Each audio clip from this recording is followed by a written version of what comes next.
Hi, I'm Troy Slater, Greenbrier Golf and Country Club and Greenbrier Estates and DNS Homes. Well, currently we have 143 lots in Phase 1 and Phase 2, which have been underway for a while now.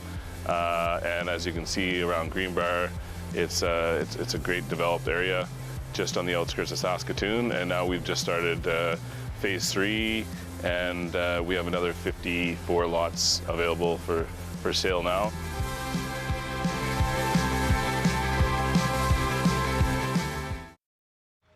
Running the sanctuary absolutely brings me peace. The work is 100% cathartic for me. You know, I find myself getting tied up in it and being busy, and then it's really nice just to sit, breathe in life, and it's beyond zen.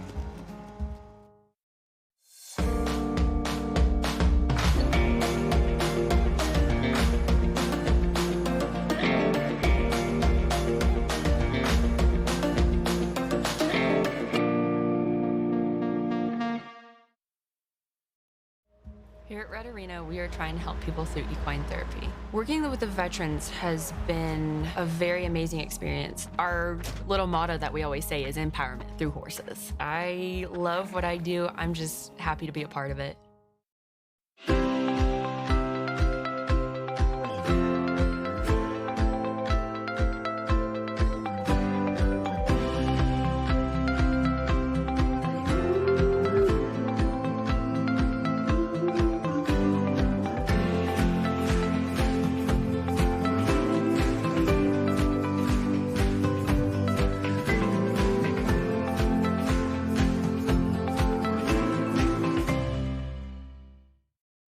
Credit Union.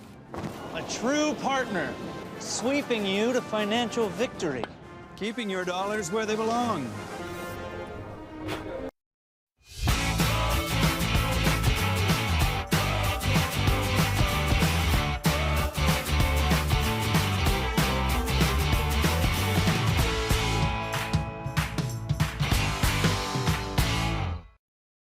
I'm a little bit of a nerd when it comes to landscaping. I've studied soil down to the microbes. It's that level of detail I bring to my work and to my business. Straight lines and a healthy ecosystem is what I'm all about.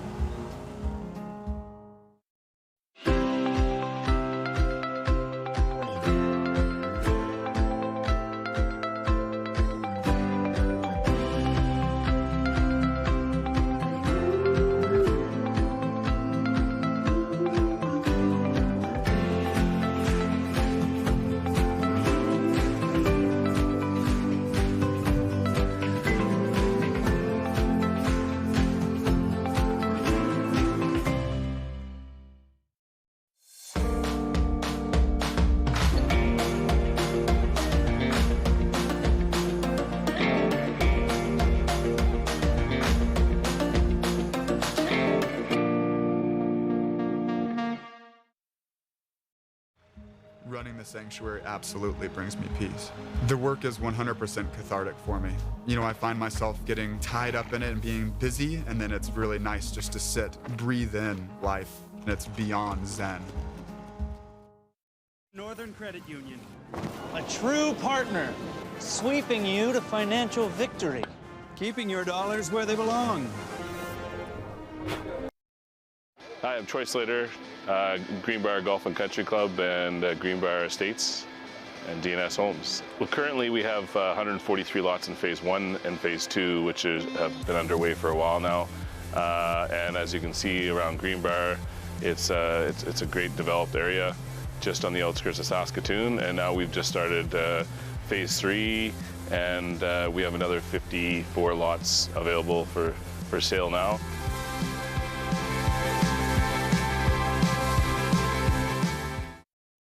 My name is Scott Henbury. I am the Vice President of Sales for Saskatchewan and Manitoba with Great Western Brewing Company. Yeah, our support of curling started a number of years ago, and we recognize that curling is a phenomenal sport that's very popular across all of Western Canada, in fact, across all of Canada. Our partnership with Team Flash is phenomenal. We love the support that you guys give us. And we certainly feel that we have a good partnership with you guys, and it's a reciprocal relationship. And we certainly wish you guys all the luck at the upcoming trials.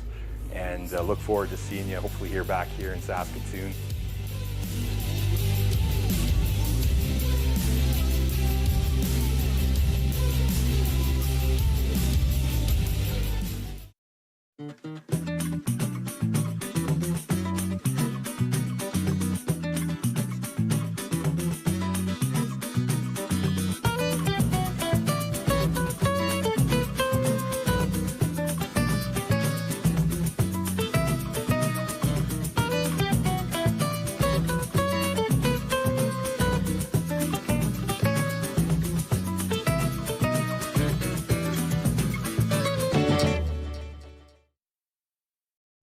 I'm a little bit of a nerd when it comes to landscaping. I've studied soil down to the microbes. It's that level of detail I bring to my work and to my business. Straight lines and a healthy ecosystem is what I'm all about.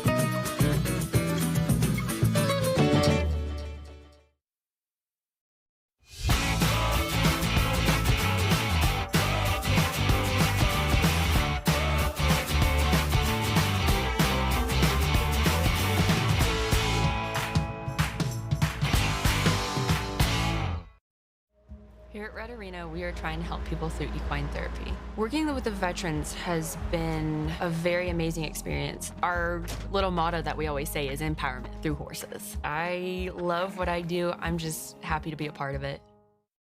My name is Scott Henbury. I am the Vice President of Sales for Saskatchewan and Manitoba with Great Western Brewing Company. Yeah, our support of curling started a number of years ago, and we recognize that curling is a phenomenal sport that's very popular across all of Western Canada, and in fact across all of Canada. Our partnership with Team Flash is phenomenal. We love the support that you guys give us, and we certainly feel that we have a good partnership with you guys, and it's a reciprocal relationship, and we certainly wish you guys all the luck at the upcoming trials, and look forward to seeing you hopefully here back here in Saskatoon.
Hi, I'm Troy Slater, Greenbrier Golf and Country Club and Greenbrier Estates and DNS Homes. Well, currently we have 143 lots in Phase 1 and Phase 2, which have been underway for a while now.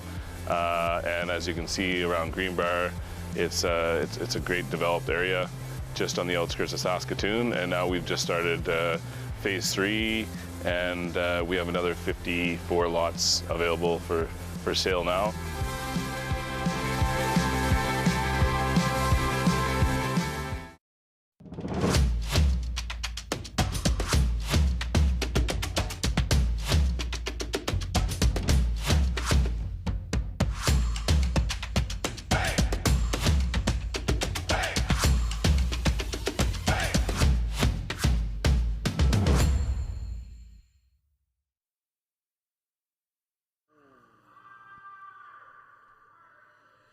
Good morning, folks, and welcome back to curling.com, sportsnet.ca, and World Curling TV's continuing coverage of the Nufloors Penticton Curling Classic, live from Penticton, British Columbia. John Cullen once again alongside Melissa Saligo for this semi-final action between Team Mike McEwen and Team Nicholas Edin. Two teams sitting at 6 wins, although McEwen does have a single loss, so two teams playing phenomenally well in this tournament. And Melissa, I think we're going to be in for a beauty today. I would agree, John. This is going to be an exciting game between these two teams, as you say, both with 6 wins. Lots of both teams with lots of lots of rocks in play. So I'm looking forward to some pretty good action. Well, we're seeing that right away. Colin Hodgson putting up the guard, and Nicholas Edin asking his lead, Christopher Sundgren, to come around it. So as we say, this is the semifinal here in Penticton. 4 teams remaining. We're down to just 4. Colton Flash and Glenn Howard playing each other in the other semifinal. And of course, we have that game for you on Curling Live as well. You can head over to the Curling Live YouTube page to take that one in. Get the double box going here on a Sunday morning. Getting better. It's close. Both teams had a very successful road to the semifinals. As we said, Team Edin 6-0, undefeated so far. In the round robin, they defeated Jared St. John, Wes Craig, Suyuk Kim, Kevin Cooey, and Jeremy Hardy before dispatching Tyler Tardy in the quarterfinals last night.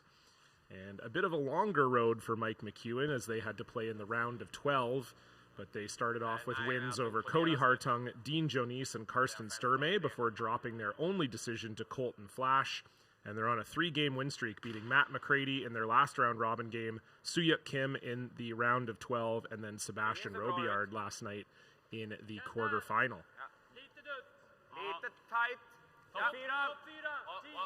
So two teams playing very well.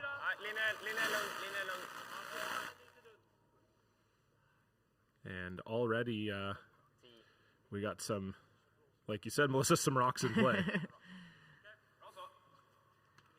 Yeah, Team Edin here with the hammer. Not afraid to obviously go right away with around that center guard. So Mike just having a look now with those 2 blue stones that are surrounding that one red stone top 4. Hey, you just throw it normal. Maybe easy. You're down the gut though. It's gonna be fresh. Yeah. Throw normal. I think Mike's looking to run his red center and try and double those 2 blue ones off. The way they're set up there. Yep. Hard. Hard, bud. Curl. Change of plans here. Yeah, that curled a lot. And sure did. You could hear them say, "Whoa!" They never wanted to jam that onto the blue, onto the red one. So, but that'll leave Nicholas Edin the opportunity to do that. We will meet the teams here. Nicholas Edin, a lineup that most people would be familiar with. This is the lineup they've had for the last 2 quadrennials. Of course, Nicholas Edin at skip, Oscar Eriksson at third, Rasmus Rana at second, and Christopher Sundgren at lead.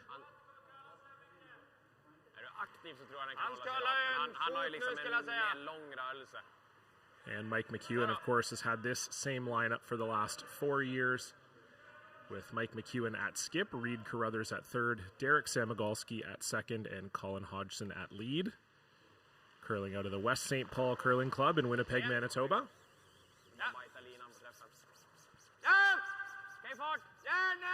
So Rasmus is trying to hit his own onto the red, but most importantly, roll his shooter to the side if he can. This one over curling, but does manage to at least move one of those blue stones away. We'll leave a double here for Team McEwen.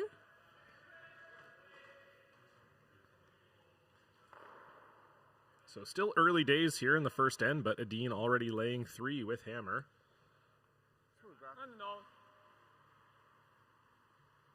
These two teams are ranked 7th and 11th in the world, so we know it's going to be a good game when you have 2 such high-ranking teams playing each other. Team McEwen ranked 7th, Team Edin ranked 11th. Although, of course, Nicholas Edin is the defending world champion. Kjapp, lite vik hit, okej. Great shot there by Derek. Är det samma väg eller vill du gå internt? So good setup here now for Nicholas Edin if he can ever hit and roll a little to the outside. Lite mer än vanligt också. 10. Only thing he's trying to do right now is avoid any double opportunity for Team McEwen. Usually when I have a battle with 7 and 11, it's because I ate a couple taquitos before bed and then I have to survive the next morning. Japp! Japp! Hårt! Järnet, järnet, järnet! This one will be a little bit more entertaining and probably a lot less messy. Gross. I'm not even, I can't even go there. It's too early. Too early. Yeah. It's like 8:30 on a Sunday morning. Well, you know, we got to make sure our viewers are paying attention. I think we lost half of them on that comment. You might just split the house. I think that's fine. I think we knows. Yeah, I think so. Normal. So that Team Edin rock in a great spot there. Not really a double available here. Okay. I don't mind letting him draw through the middle if he wants to. Knows this. Yeah, that's what I think. Normal? Yeah.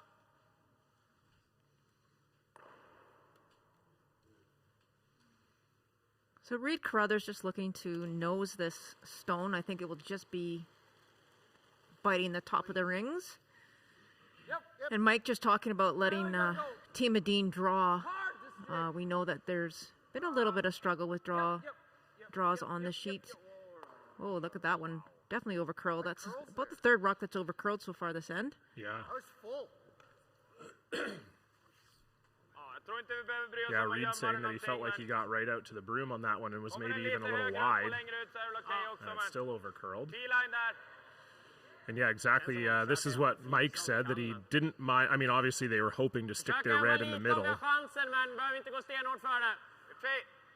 But he said they didn't mind Nicholas Edin drawing here because this is not an easy draw in the first end. They have not played this path in practice.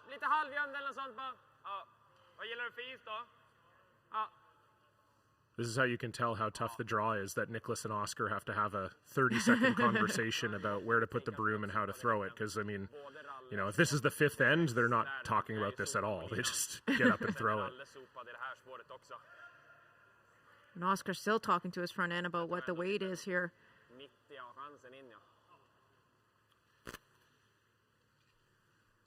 So first stone here for third Oscar Eriksson in the first end.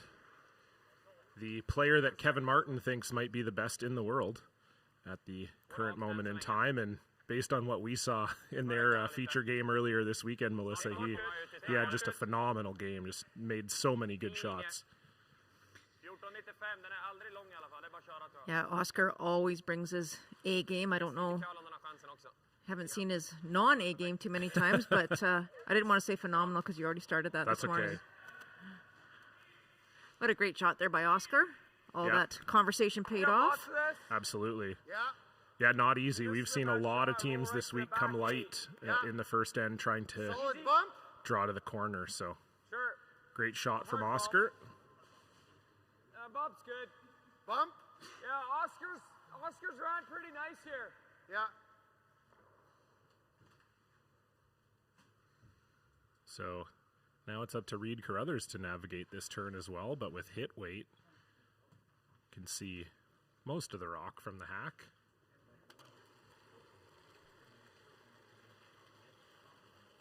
Yep. Whoa. Whoa. Yep. Yep. Whoa. Yep. Whoa. Yep.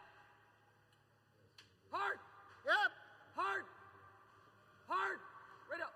Big roll, big roll, big roll, big roll. Trying to roll this as far as they can towards the center. Sorry. That's a great shot. Nice shot from Reed Carruthers. Vicka tillbaka den lite helst. Okej. Vanlig 10 eller? Ja. Så någonting. Ja.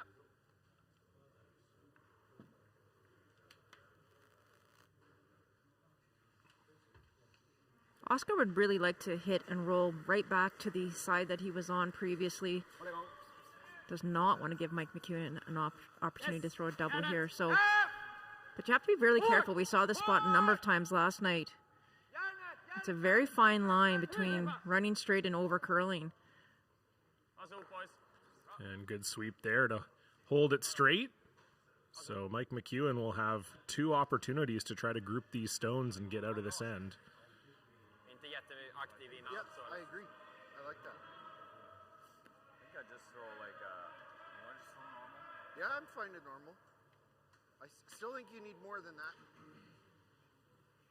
I don't think so. Not after seeing the last one. He was really back with it. This is good. Throwing a little shade at Oscar there. I don't think mine will. Not after seeing Oscar's. Should run better. And I'm not right against the center line either. Normally.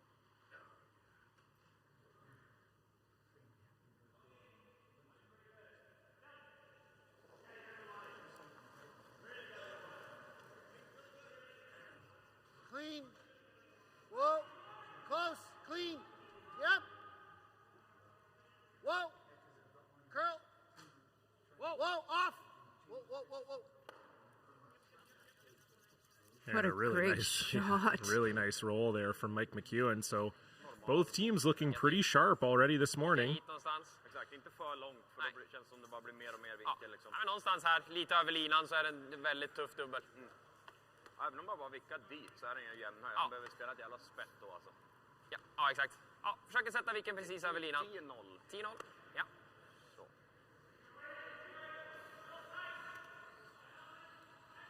So I'm guessing here, Melissa, Edin looking to get some separation, looking to try to roll as far as he can to the other side of the house. Definitely, and that's why he's also taking this turn as well. He wants it to be more of a flat roll so that those rocks are as even as possible. Nej. Ja, det har ju tappat fart och dragit så jag vill inte underspela det, men samtidigt så så länge jag får bort den så är det bättre att gå för vilken känns att man köper så är det en ganska gimme känns som. Men 10-0. Känns som det går att få mer effekt med sopen nu också när det är lite frost så kan gå utifrån om den ligger lite på chappen liksom.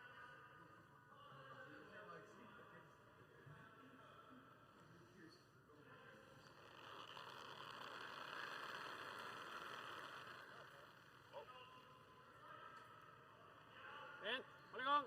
Ja. Going hard to try and keep this one in the rings. It's over curling. Oh, and a huge mistake there. Yeah, Edin was looking set up for 2 all end, and that one just cut on them, and it will roll out. So Mike McEwen will be able to make a hit to force the blank here. That outturn, yeah. You can hear Mike's comment, that outturn, and just laugh. So gotta be really careful, obviously, on this side of the sheet.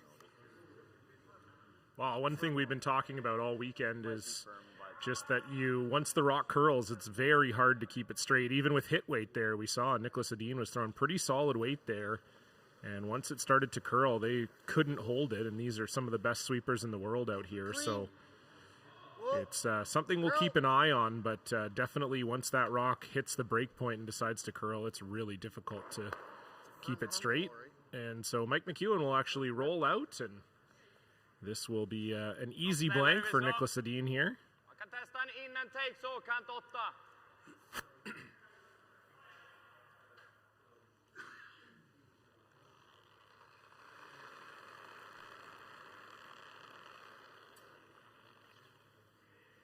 Picking a spot where they want to see how it runs. Always good to have that for later if needed. Absolutely. So we'll put a couple zeros up on the board here in the first end. It will be blanked. Nicholas Edin will keep the hammer when we come back with second end coverage live from the Nufloors Penticton Curling Classic on curling.com. Running the sanctuary absolutely brings me peace. The work is 100% cathartic for me. You know, I find myself getting tied up in it and being busy, and then it's really nice just to sit, breathe in life, and it's beyond zen.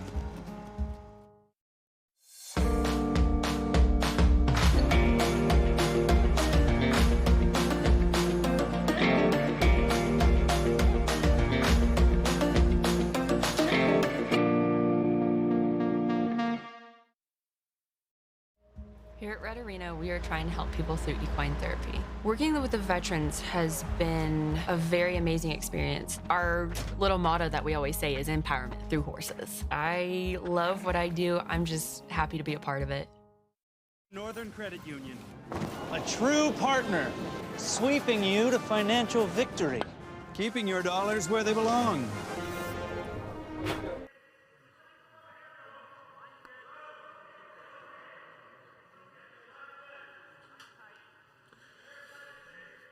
Hello, folks, and welcome back to continuing coverage of the Nufloors Penticton Curling Classic, live on curling.com, sportsnet.ca, and World Curling TV. And it is a true world curling battle here this morning as Team Nicholas Edin from Karlstad, Sweden, up against Team Mike McEwen from Winnipeg, Manitoba. John Cullen alongside Melissa Saligo, and an early mistake from Nicholas Edin. We're not used to seeing that. Melissa, they had a phenomenal game against Team Cooey on our sheet here earlier this weekend, but just had an open hit to lie to and likely end up scoring to and rolls out. Yeah, not a shot we usually see from Nicholas, but I did hear him say to Mike McEwen, that's my typical 50% first end. So, you know, good way to start, but makes a joke of it. Anyway, yeah, not what we usually see from Nicholas, and that was a potential easy 2 for Team Edin, but luckily for Mike McEwen, does get away with an earlier error in that first end. So now we'll see some more rocks in play here. Center guard goes up, followed by the corner. And Team McEwen trying to keep this play to the center. Hard early. Hard early. Oh, this is going nuts. Whoa. Yep. Even with red. Yep. You gotta go. You gotta go for a bounce. You gotta go for a bounce. Gotta go. Okay. It's fine. So that one will curl quite a bit there. I think your one curls. Reed may be thinking it's the rock that is curling more, but we'll see. Colin saying that maybe he was just a little light, and that's something we've seen all weekend as well, that the ice very weight sensitive, and especially on draws, if you're a little light, it catches that break point a little earlier, and it's almost like if you're 3 feet light, you're 6 feet light, because it catches that break point earlier and dies earlier too. Yeah, if you don't have the weight that carries through the break point, you really don't have a lot of chance to get it around.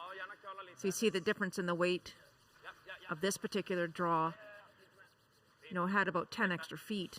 And it still died. It came into that fresh path at the top of the house there, and still came down quite a bit. But a nice shot there from Christopher Sundgren. I don't mind coming with you out right to the button.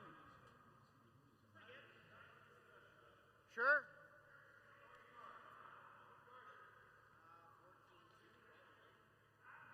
Of course, this tournament sponsored by the great folks at Nufloors Penticton. A big reason why our purse here is $86,000. That's what the teams are playing for here. So that'll be a big final check for whichever team ends up standing victorious at the end here. You can check out their website at nufloorspenticton.ca for all your flooring and carpeting needs. And this draw in particular is also presented by the City of Penticton, Okanagan Barbers, Holiday Hills Resort, and Matt Tolley over at Edward Jones. That's a really nice draw there by Derek. Not easy either. On that out-turn side, you can get by that guard by, 2 feet, and you can see the result there. It finishes hard at the end. But because it curls so much, you can pretty much chase this with about a hack weight. Den kommer ju komma ner i fart, så en sarg kommer nog inte trycka den jättelångt ändå. Sarg är bra. Lite plussad sarg. Mjuk 11. So that's what Rasmus is throwing here, about hack weight. Trying to hit and roll away. I've seen this so many times, John. You know, with the way this ice curls, you can pretty much chase anything that's buried.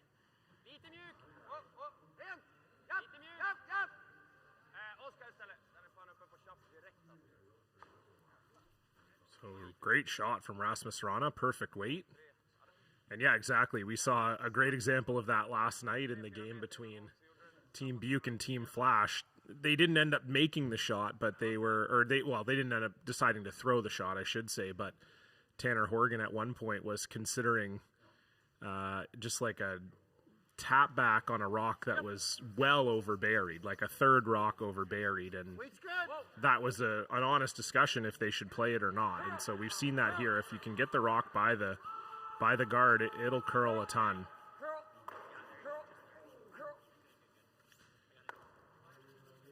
And a nice follow-up there from Derek Samagalski. Chappen är nog inte helt fel. Får vara lite försiktig med att göra den lilla, då är den väldigt automatisk i en hel jämn så. Men vicka ut dit är alltid bra också. Of course, both of these teams will be heading to the first Grand Slam of Curling event of the year, the Masters of Curling, next week in Oakville. That gets started on Tuesday. You can get your tickets at thegrandslamofcurling.com. And I know a lot of the curlers, Melissa, looking forward to getting back curling in front of fans. We've heard it in a lot of sports over the last year, but I think for curlers too, it makes a huge difference to have that energy in the building, and I know they're excited about it. Yeah, it makes such a difference when you're playing in front of your fans, and it's so much fun, and it'll be nice to see again. So another great shot, 3 in a row there in that one spot. That rock is slowly moving its way up in the front of the house, and You hate the run?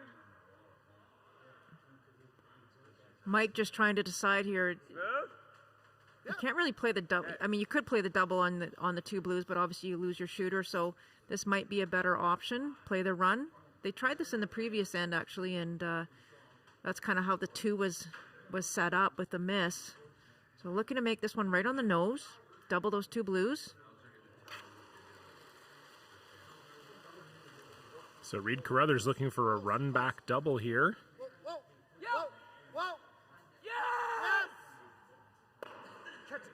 And how do you like that? What a shot.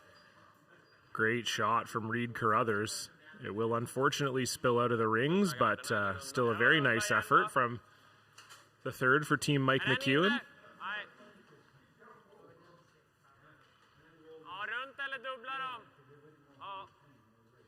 Really nice shot, but they would have been disappointed not to stick that one, Melissa. No, I agree, and you saw Colin working hard trying to get it to spin back, but no such luck, but nonetheless a great shot by Reed. Gets him out of a little bit of trouble here in the second end without hammer. Tjock, 70 så nuddar den fortfarande. 70 träffar. Ska köra det, klippa det cleant över. Touchar du den så är det bara bra. Ja, antingen eller. Så 2/3. Ja, eller spela på en halv. Den är bara 3-4 cent högre än den. Ja, för att den ska spinna in så är det bara en 1/4, 1/3 kanske. Okej, halvträff då. Halvträff är nog bra.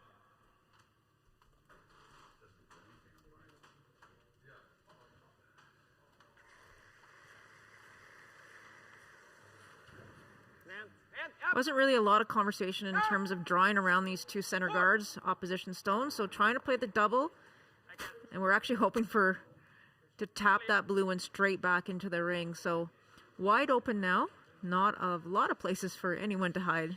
Yeah, it looks like we're on a one-way ticket to Blanksville here, Melissa.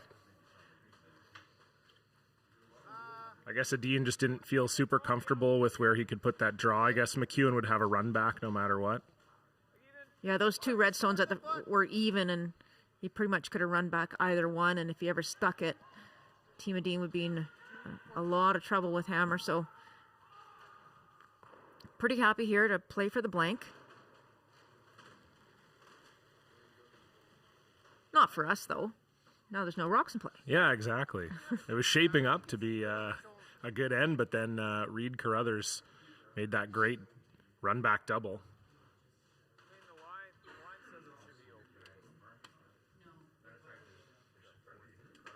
And that's how it works sometimes in the modern game. It's a really great shot that sets up a blank. And you go, wow, that was an awesome shot. Now we get to watch 4 open hits in a row.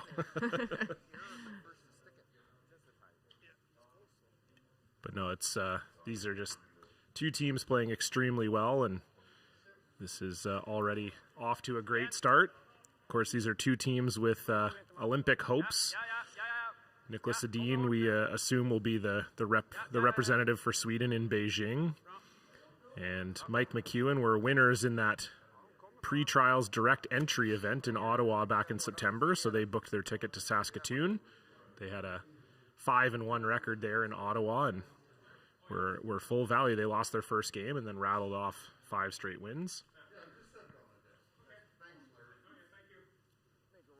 Sorry, lost their second game. Then rattled off 4 straight wins. I gotta keep all this straight, you know. Yeah, John. I know. But they punched their ticket regardless, so they'll be one of the 9 teams in Saskatoon vying for a spot at the Olympics and a chance to represent Canada. Of course, Mike McEwen lost the final in 2018 with his old squad. So he'll be looking to avenge that result, no question. That'll be a fantastic event in November, one of the highlights of the curling calendar. Yeah, everyone's going to be looking forward to watching that event for sure. And no matter who comes out on top, I think Canada will be very, very well represented at the 2022 Olympics. Surprised you and I didn't go for mixed doubles. We could have maybe made it. We could have maybe made it to the local Victoria mixed doubles C final. Probably you and I. Two retired curlers making a mess.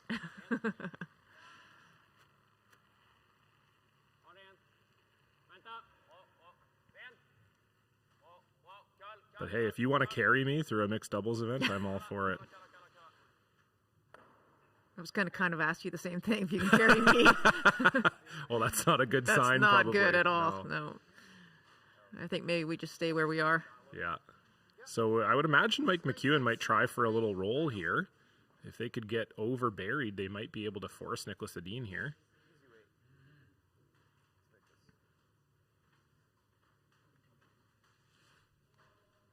There's a good look at it. If you can, yeah, I think so. You can almost get a full rock buried, even if he's just touching the paint. Fully buried, it will force Nicholas Edin likely to have to draw unless he's willing to take on the double run.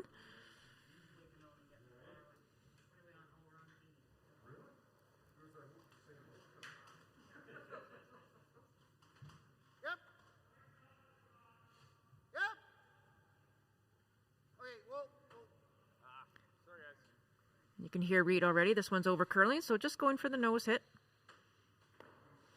Yeah, that curled quite a bit there. So Nicholas Edin will have to make a shot for his blank this time around.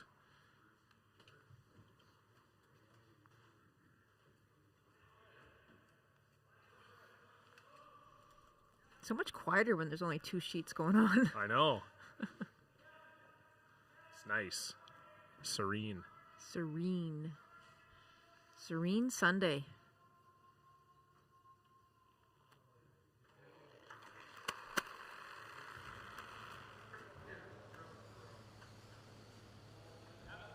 This one has a little bit of heat. Yeah, Nicholas Edin, no stranger to throwing a heater down the rink, and makes the shot for the blank. So 2 ends, 4 zeros were all tied up. Nicholas Edin retaining the hammer into the 3rd end. We'll be right back after this. You're watching the Nufloors Penticton Curling Classic live on curling.com.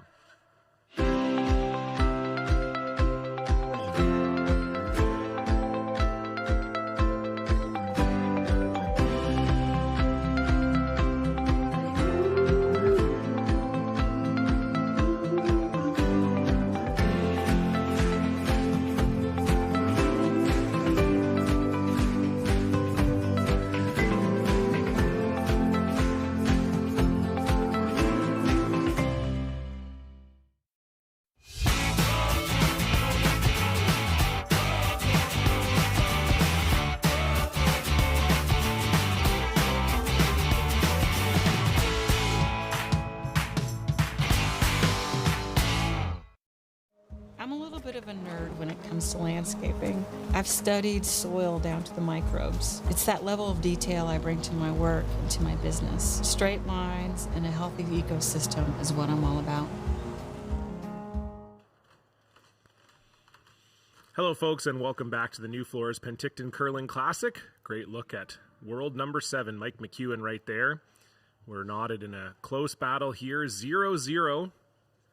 2 blank ends on the board. Both ends looking like there might be a chance for Nicholas Edin to get a couple points on the board, but in any case, we are still here tied at 0. John Cullen alongside Melissa Saligo. And Melissa, it was, we talk about this so often, curling fans I think sometimes talk about, oh, there's too many blank ends and we need to do something about the blank ends. And a lot of times at this level, it's really great shots that set up the blank end. It's not like it's just open hits all the way to the end, and that's what we saw in that last end. Reed Carruthers making a fantastic run double to set up the blank.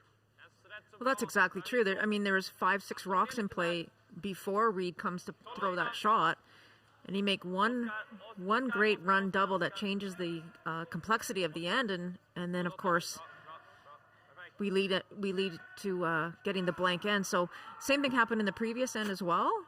So lots of rocks in play. We always, we're seeing this start with both teams wanting to put rocks in play, trying to get things going, but it does come down to one fantastic shot later in the end that ends up leading us to the blank. So can't argue with that.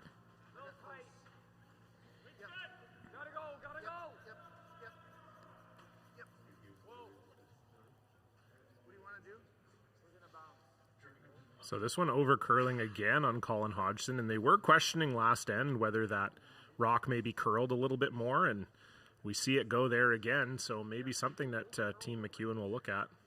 You can hear Reed talk about it right away with Colin.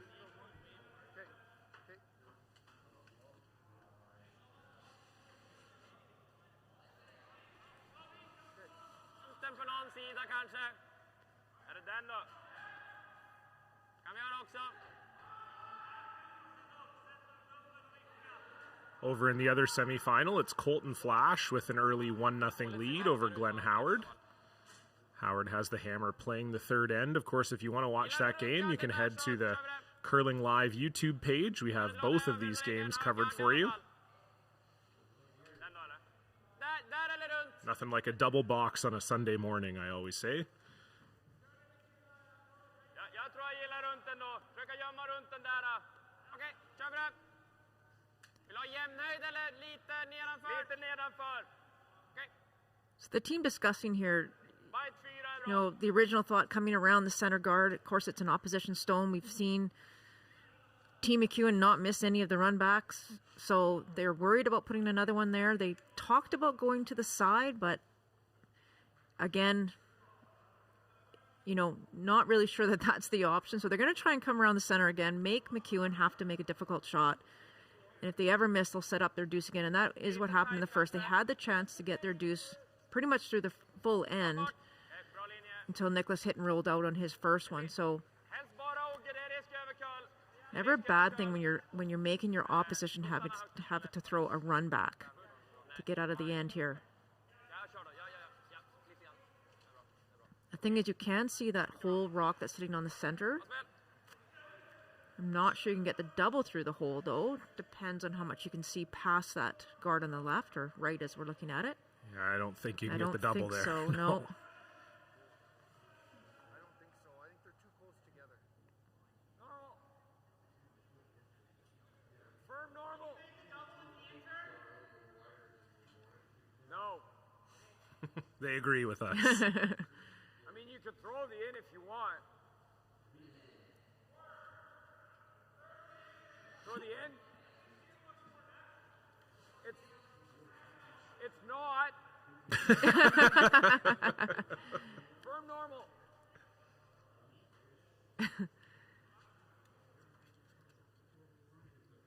Two different perspectives. You got the throwing perspective where one turn looks more natural, and Mike's saying from his perspective, the out turn looks more natural. So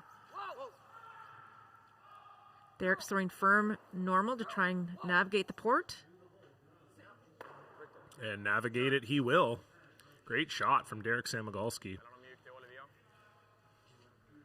Just so accurate with that weight. Not easy to do.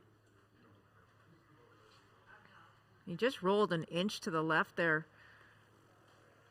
So that if Edin doesn't make a good shot here, they will have the red on to blue.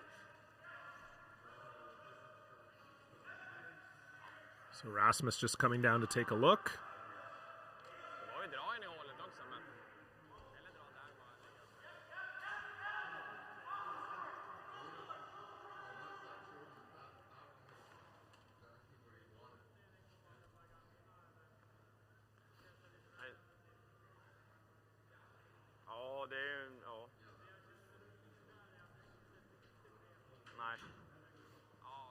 Den ligger ju illa den här alltså, helt klart. Den är ju jobbig om man kollar över den lite bara dock. Det är bara dra samma då, dra en frys utsida, slå man på den här då så kommer den här alltid vara ett problem för dem. Går ju att göra så. Även om vi går ner och tappar lite på den så blir det nog inte jättedåligt. Ser det möjligt ut att vicka in på den? Snedfrysa egen där. Samma sten i princip. Spela in i med sargfart. För de kommer ju sätta taken och så får de in någonting bakom den gamla. Helt okej att stanna lite högre så. Sätter de taken där då får vi gå defensivt. Men då är den i alla fall. Ja, kör vi på det. So I'm glad Nicholas showed us where he wanted that rock with his broom, because my Swedish is still a little rusty. But yeah, just with where Derek's rolled there, I guess there's not really an option for them to play back through the middle. So asking Rasmus to put another one in the top 12 here, just in front of that cluster of rocks. And I think what's important here, John, is that they actually leave a piece showing of this blue stone so that they can use it for the angle run if they need to. So they talk top 12, top 8.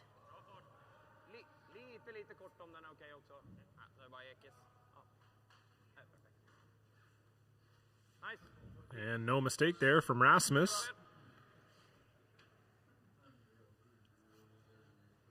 I do wonder if McEwen can get through the hole and get everything here. Just hit the hole again, boys. Kill one of them. Just run it. Not sure he can get them both to go. When you look at it that way, they can kill one for sure. But you gotta play like bumper.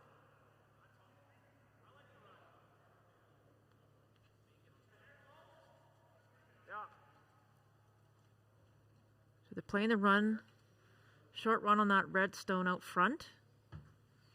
This is probably the only way to kill both of the blue stones. Derek didn't like that one out of his hand. No.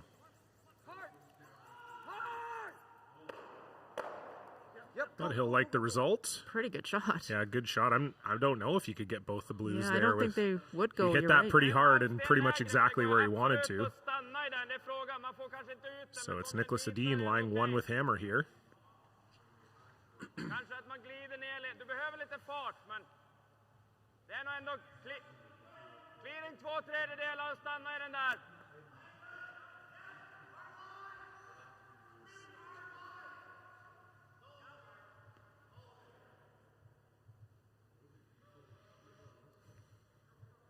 Playing the half rock double, and if they don't have to kill the other redstone, of course they'd like to, but if they just push it out into the open, their blue stone will be behind guard. But opposition stones, of course. You see Rasmus throwing this one pretty darn hard to get them both to go. And that will just settle into the hole there. That worked, is right. Yeah, I don't think they thought it was going to roll under there. I think Nicholas always thought it was hitting that red one, and it didn't. So now just looking for Reed Carruthers to try and make a little spin-up double here. Just hit this top blue one extremely thin and get the other blue and try to get them both moving out of the house. That is tough. I'm not sure you can get that second one going, but Reed is going to give it a try. Hard! Hard! Right up, right up, right up! Oh, just touches the guard. Good sweep, Derek.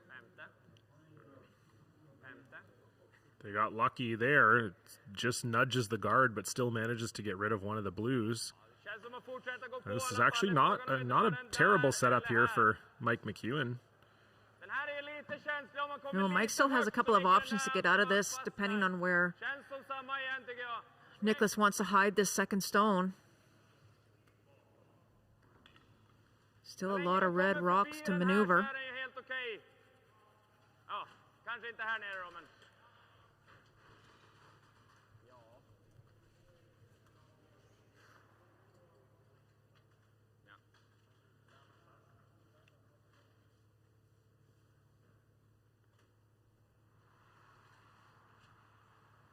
Trying to get this one into the 4-foot behind those two staggered rocks that are top 8. They can get it half buried, John. I don't think there's any chance of doubling the blue.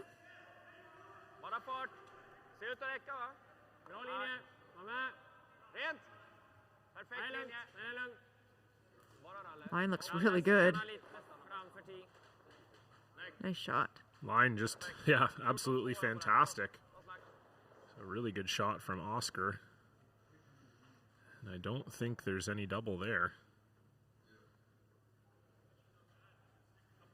I mean, are you just getting rid of this? Then he draws again, though, right? There's a good look at it. No double on the blues for sure. No, it's probably better.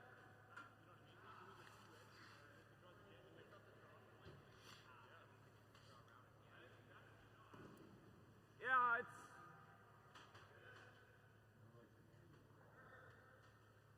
I do like it. Looking at the short red run on the right-hand side, red onto blue. Firm? Is it like 2/3 or what is it? Yeah. I think you,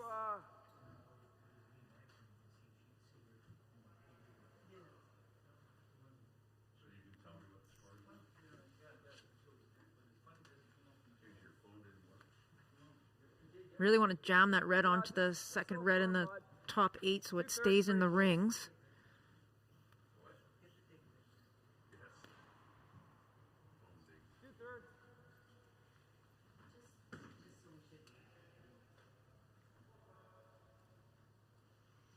Big shot here for Reed Carruthers.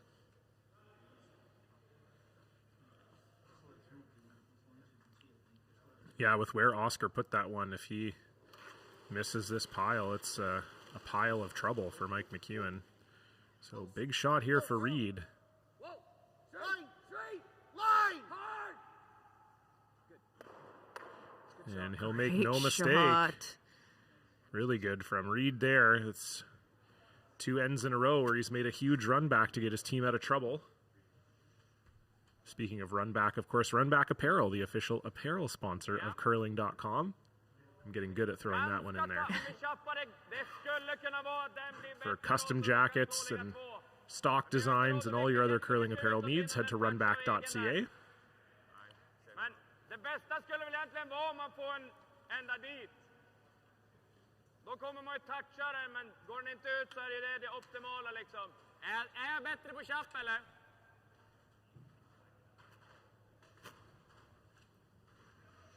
Nicholas just having a quick look to see if they nose that redstone that's top 8, if it will outcount the one on the right-hand side of the sheet.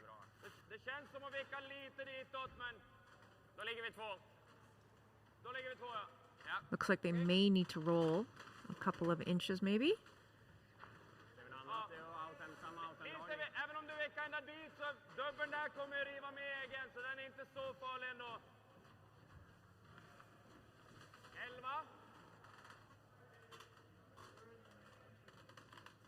Så nu, 10, 11. Eller 10 funkar också, men då blir det ganska lite att vicka på. Ja. Okej, kör 11. Chappen är helt okej ändå tycker jag. Ja, Alltså, hellre det än att vi rullar ut för långt liksom. Ja. It was a long conversation, I think, for an open hit. Can you translate? I cannot translate, no, but I think it was a lot of what you said, just trying to figure out where they want this rock to end up.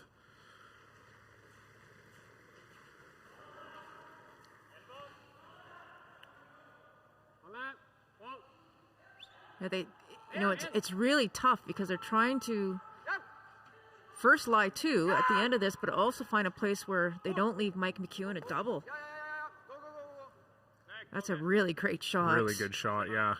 Because now if McEwen were ever to, they can't double because it would just jam on their red. So I think that's what they were talking about, was if they just wanted to nose or where exactly they wanted to put it. And it's fairly easy to imagine that's about exactly where they wanted to put it. What a terrific shot by Oscar. Oscar. Great shot from Oscar. Great pair from him. Could just play hit and roll thick. Go to here. I think that's the shot, though. Here. Yeah, it's that or this. Or whatever. This is a better result. It's a good result for sure. Like a firm hit and roll? What are you seeing? What's that? I see normal. Normal? Okay. I don't care about that.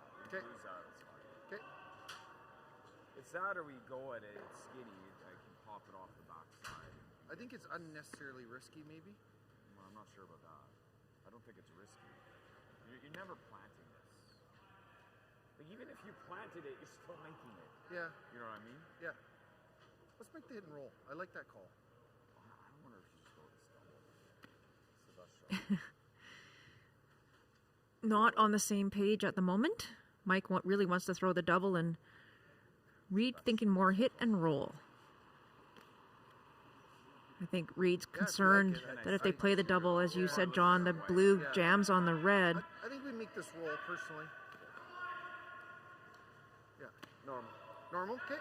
All right. I think Reed comes through. Yeah, I agree. Voice of reason. Okay.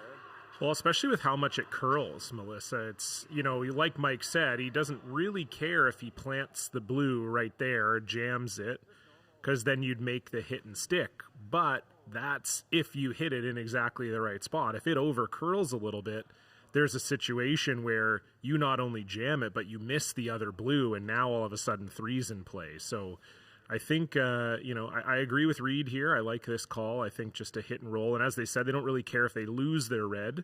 They just want to make sure that they roll towards the center here.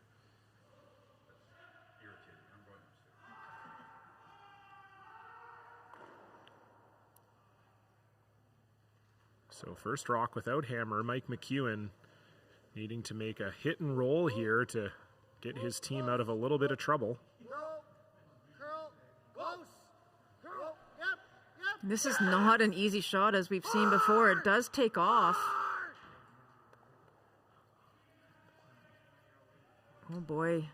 And that's exactly what we were talking about. That's why they didn't want to play the double. And I was a little surprised. It curled a lot, but it also looked like a little less weight than they were asking for, it seemed like. Well, and I thought, you see the frustration on Reed there. I thought they were throwing normal, to be honest, and that was a very soft weight, and there was not enough action on that rock to get the first blue one out, as we see there. So huge opportunity here now for Nicholas Edin.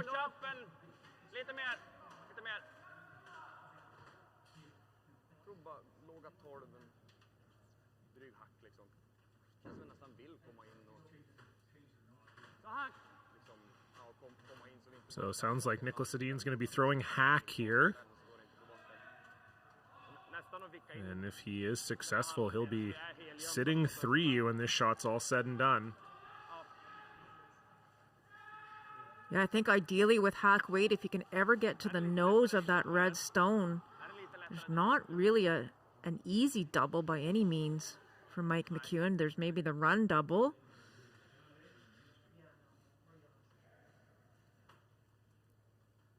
So I think he's looking for the nose hit on the red stone and stay right there.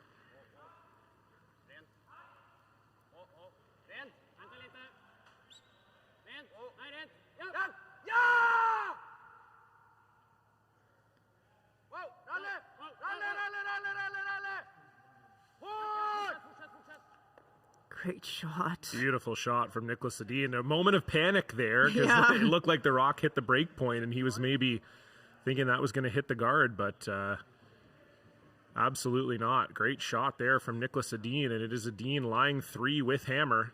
Thick weight? You thinking thick weight? Yeah. Okay. Looks like Mike's going to take on the... Yeah, there's a good look at it. The double, I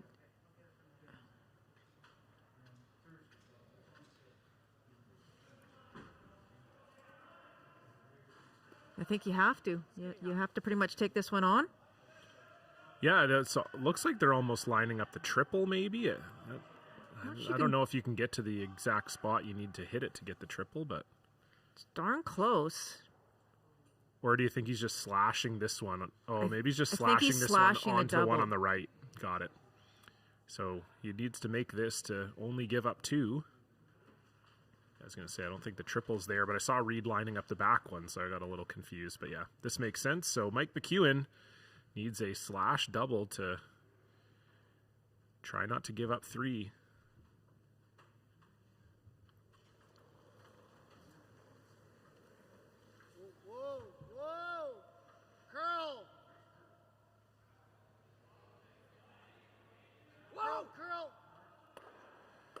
Oh boy. And unfortunately, he will not get it, and so it's going to be an open draw for Nicholas Edin for 3. Vi drog här några också senare i omgången, men ja, jag gillar krippaspåren. Dessutom fått foten. Ja. Jag ser till att den inte curlar så mycket så den kommer att ha linje mot den bakre nästan.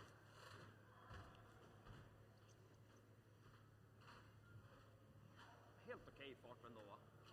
Liksom, ja. So a very well played end here from Nicholas Edin. Oscar Eriksson putting a couple rocks in the perfect spots, and it is an open draw to put up 3 in the third.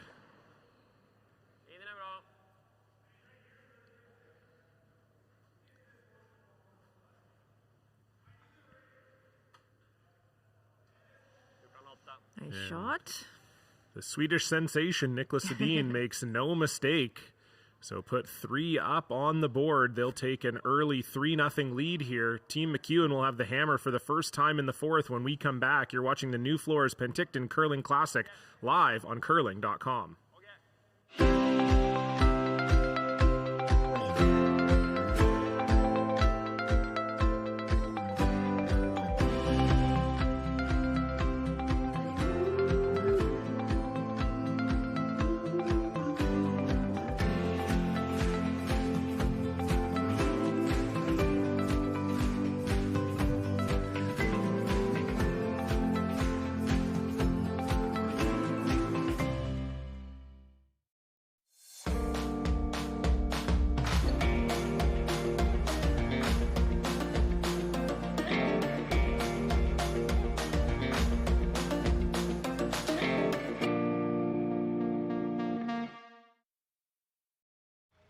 Running the sanctuary absolutely brings me peace.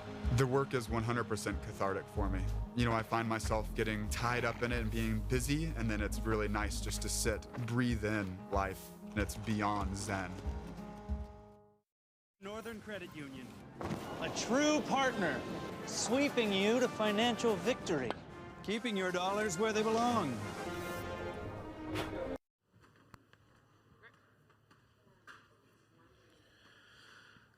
So a good look there at the scoreboard. A huge 3 in the third end for Nicholas Edin. You're watching continuing coverage of the Nufloors Penticton Curling Classic live on curling.com, sportsnet.ca, and World Curling TV. John Cullen alongside Melissa Saligo. And Melissa, this feels a little bit of like the continuation from what we saw in their stream game against Kevin Cooey. Obviously, we don't get a chance to watch all the games because we're focused on our feature game. But in that feature game on Friday, they were making just about everything, and seems like they're continuing that here on this Sunday semifinal. Oh yeah, Team Edin is definitely playing fabulous, as you know we expect them to play, and I just go back to that previous end, and I think about that first shot from Mike McEwen, and I'm just not sure that Mike and Reed were on the same page with that first shot. Mike really wanted to play the double, and by the end of before he went to throw it, I think they were throwing normal, and I feel like he threw it maybe down, and he probably hit it in the right spot with a little bit more weight. That blue one would have carried through the ring. So huge mistake there from Mike, and unfortunately allows Team Edin to put 3 on the board. That's a bit of a hill to climb for Team Mike McEwen. Yeah, absolutely. Especially when you're playing a team that's not making too many mistakes. Yeah, for sure. You could see the frustration in Team McEwen. I mean, obviously, missing a couple shots is going to be frustrating regardless, but I think part of it is that they also know how well their opponents are playing right now, and so sometimes a 3 can feel like a 10. Yeah, exactly. And so, yeah, they'll, they're obviously an experienced team, and they've played Edin a bunch of times before, so they're not going to be, they're going to try their hardest to get back in this. But yeah, absolutely, it's been a great showing from Team Edin so far.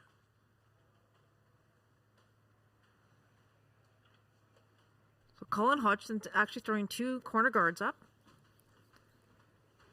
Trying to get something going here, and would love to get at least 2 back on the board. It's the benefit of the 5 rock rule, of course. You can get quite a few guards in play.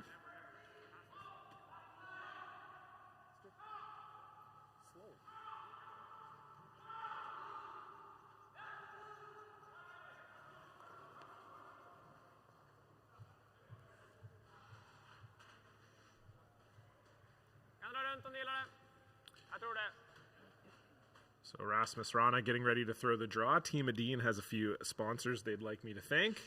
I'm going to try and say these names appropriately. I've been told, actually, by Nicholas Edin, my Swedish accent's not too bad. I interviewed him a while ago. Well, it's almost like 10 years ago now for my old YouTube series, Cullen and a Curler, and I spoke some Swedish, and he said my accent wasn't too bad, so we'll see how we do here. All right.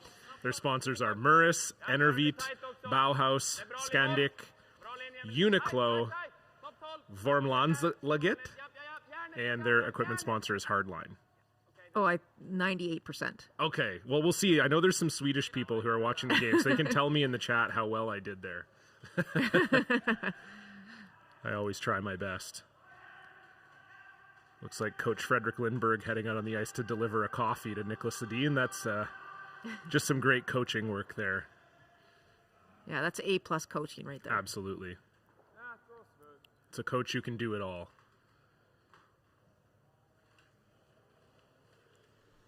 Of course, Frederick was on this team for quite some time, and now one of the top coaches in the Swedish program.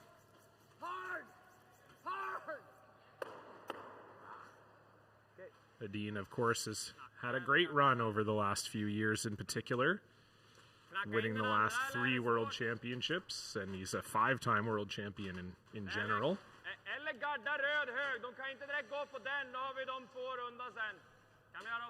And he's looking to take one more step up the podium this year in Beijing, of course, winning a bronze in Sochi in 2014 and a silver in Pyeongchang in 2018. So looking to just put one more up, a gold, hopefully.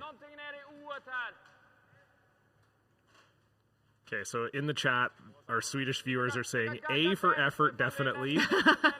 And one other person said about 60%. Ooh. So that's pretty good, actually. That's pretty good. I think so. I'll take 60%. That felt pretty solid. The vowels are just so soft, It's just we just speak this harsh English dialect here in North America. It's just so hard to sound as good as these guys do.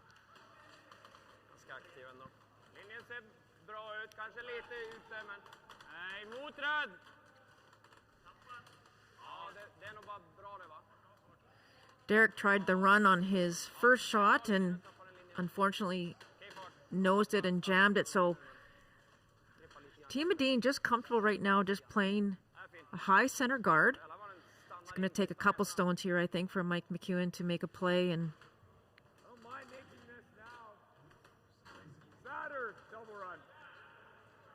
getting pretty messy out front there by the looks of it. Yeah, I which Mike McEwen wouldn't mind it being messy out front, but it's, you know, at some point you have to try to take control of what's happening in the rings here. I think that's why they're liking this double run here. If Derek is successful, it could potentially get a red on the rings. At the very least, will open up that blue in the 8-foot.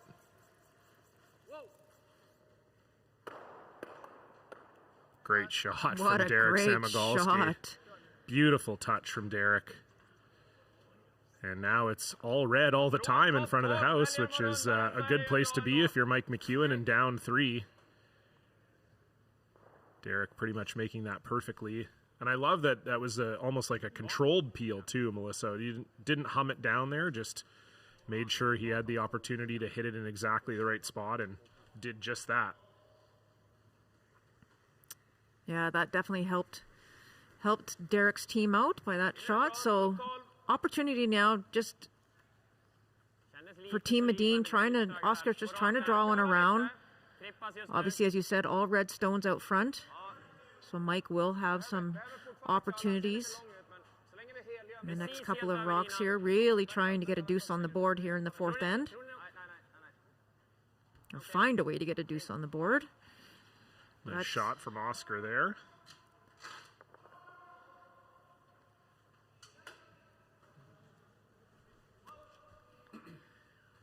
Reed Carruthers playing the freeze.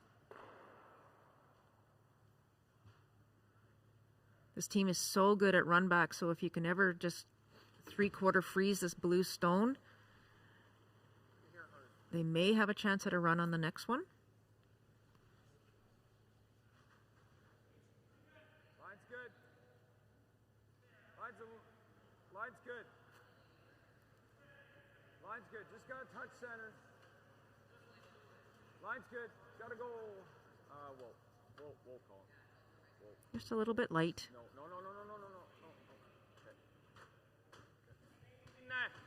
Not the worst result there.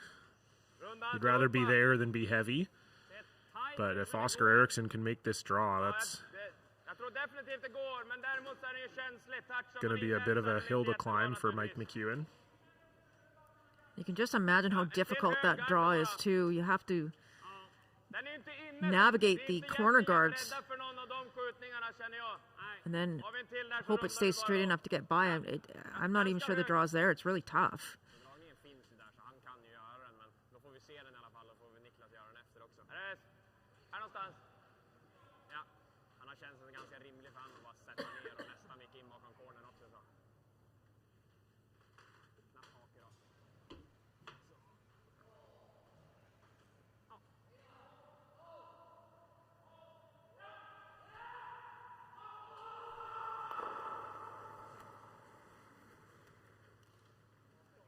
Känns lite tight, men hur är farten? Bra linje. I think they're throwing the guard. Behöver stanna. Just trying to plug this hole. Linjen är perfekt. And they will do just that. Nice shot from Oscar. Over on our other feature sheet, you might have heard a little bit of yelling very close. Colton Flash was trying an angle run back for 3 and just missed it. So Glenn Howard stealing the 4th end there. He takes a 3-1 lead into the 4th end. Into the 5th end rather. Colton Flash will have the hammer. And of course that game is also live on Curling Live's YouTube page. You can head on over there, hit subscribe, and all the live coverage will come up.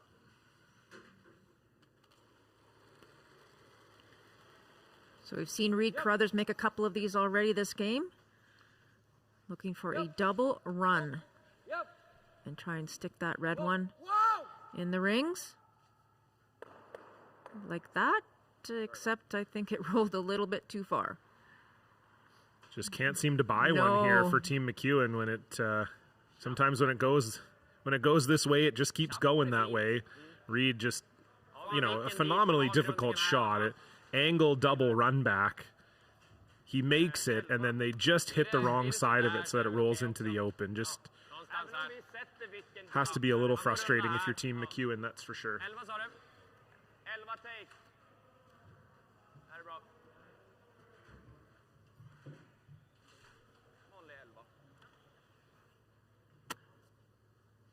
Ja, gå inte stenhårt för chappen. Vicka utåt lite grann är helt okej också.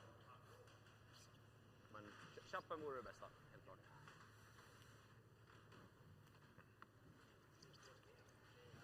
Vad var den där hacken jag spelade hit?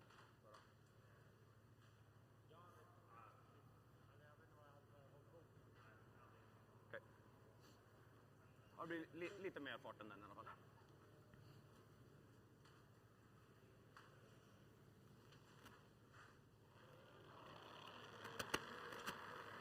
So Nicholas Edin looking for a hit and roll here.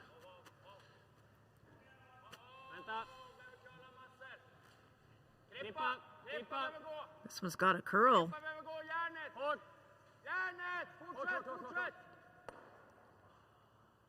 It'll curl enough to hit it, but it rolls out pretty far. And so Mike McEwen will have an opportunity to draw into the forefoot here.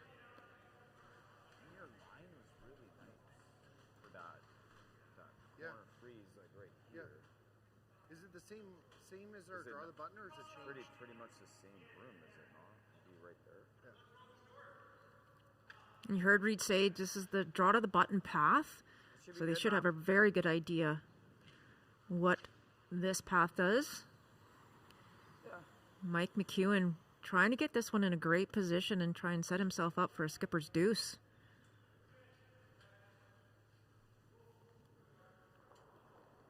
Yeah, certainly if he sinks this one, then Nicholas Edin will have a choice to make. He can try the run back to force McEwen, but he may just freeze and try to prevent McEwen from scoring more than one. But Mike's got to make this one first, so his first shot here with hammer in the fourth. Looking to find the forefoot through a mess of guards. Line's good. Easy line, easy line. Realm, Derek's got to go. Got to go, Derek. You know, it runs straight there for a little while, and then eventually we'll make a break. Better now. Keep going, Derek. Keep going, keep going. Got to go at least full 8 on this path. Great brushing by the front end. I think you can see, still see about half that stone. Just half. Yeah, you can certainly see enough to get rid of it. Great attempt there by Mike. Yeah, just once it started curling, it lost that weight, and the sweepers just couldn't get it any further.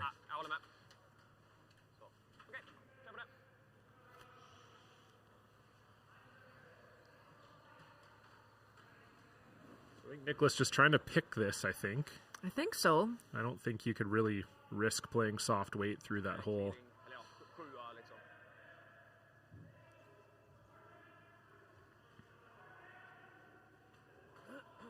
I mean, I suppose you could.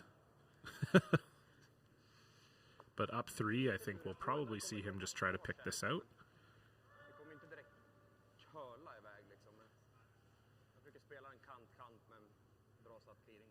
Got 3 or 4 inches of ice there, so not sure how heavy he's actually throwing this. Yeah, it does look like more ice than you'd think for a peel.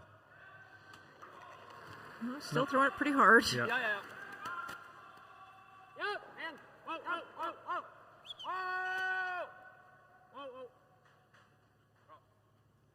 And he will make no mistake. I think he was a little worried. It looked like you can see he's making a motion there. It looked like he had to set that one back a little bit. I think he slid a little tight, but doesn't matter. No pictures on the scoreboard, as we say. And so now Mike McEwen will chase after this blue one for the blank and try again in the 5th.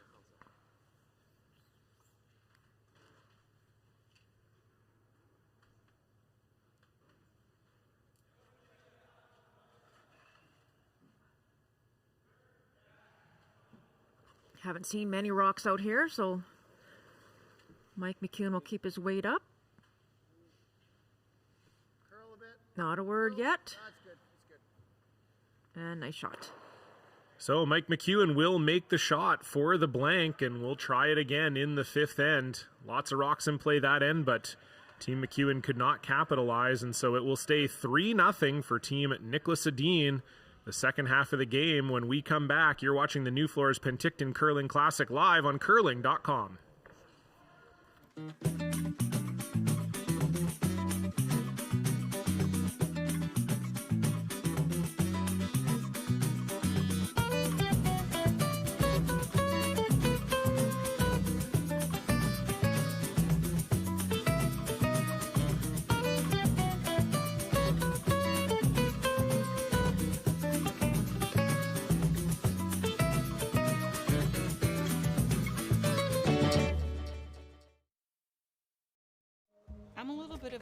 when it comes to landscaping. I've studied soil down to the microbes. It's that level of detail I bring to my work and to my business. Straight lines and a healthy ecosystem is what I'm all about.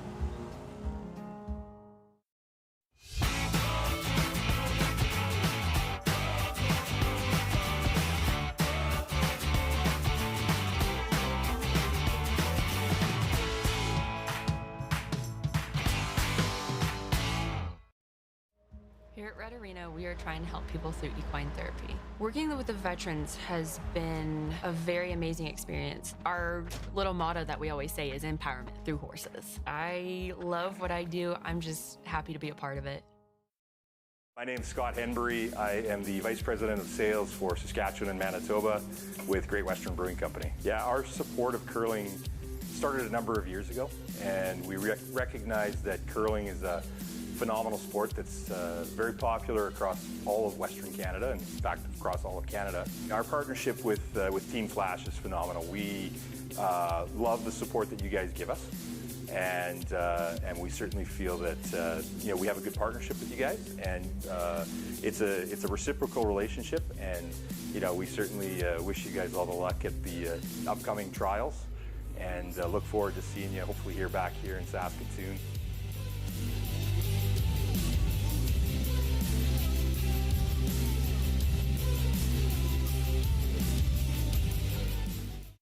Northern Credit Union, a true partner, sweeping you to financial victory, keeping your dollars where they belong.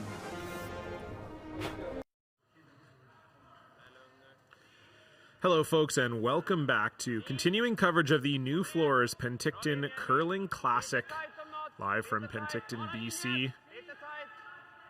Thank you all for joining us. Thanks you all for joining us, whether you're watching on curling.com, sportsnet.ca, or World Curling TV.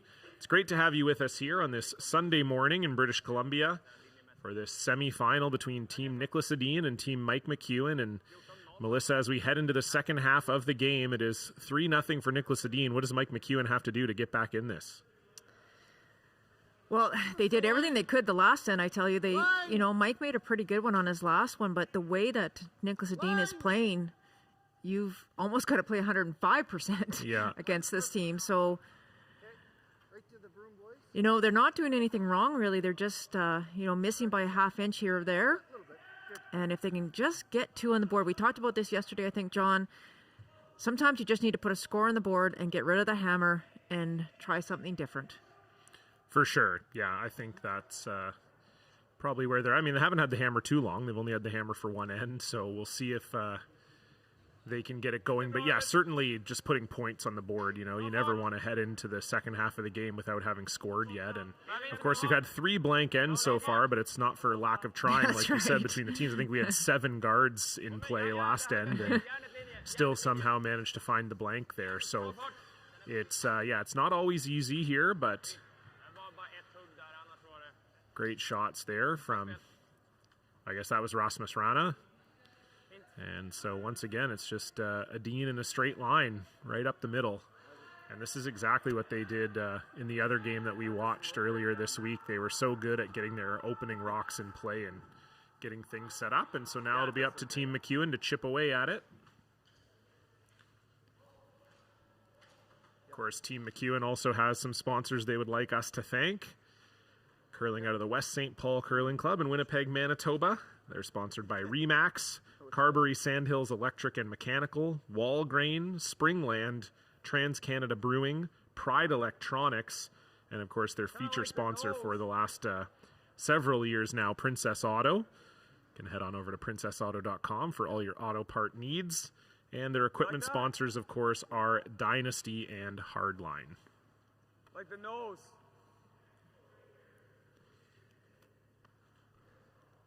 Only thing is, if you make it, I think he plays this double on the guards. Play it this way. Try to get the tight one underneath the guards. Yeah, you gotta just look at those blue stones. They are absolutely perfectly lined up. In great position. So Mike is not comfortable leaving them there. So just Derek's trying to play the run through and at least get the double. again, the placement by the front end of Team Edin has been outstanding. Yeah, when you have the hammer and you're throwing double peels on rocks on the center line, it's, you know it got set up really well, but another great shot from Derek Samogolski just makes those run backs for fun. And now it's Edin's turn to be a little bit concerned over their opponent's rock placement. 3 great guards up here for McEwen now. Även om vi bara sitter där så har man ju lockat upp cornern ganska bra. Ja, de lär väl runda blå. Kanske är den ändå. Ja, försöka spinna in. Ja. Men det är ju bättre att få träffen än att sitta kvar där än att bara gå. This is one of the things that Mike was worried about, that if they did make the double peel, or the double run, sorry, that Team Edin would make the double peel. But you obviously can't leave that rock that's behind the tee line that's helping Team McEwen at the moment. So number 1 goal here obviously is to get rid of that center line guard.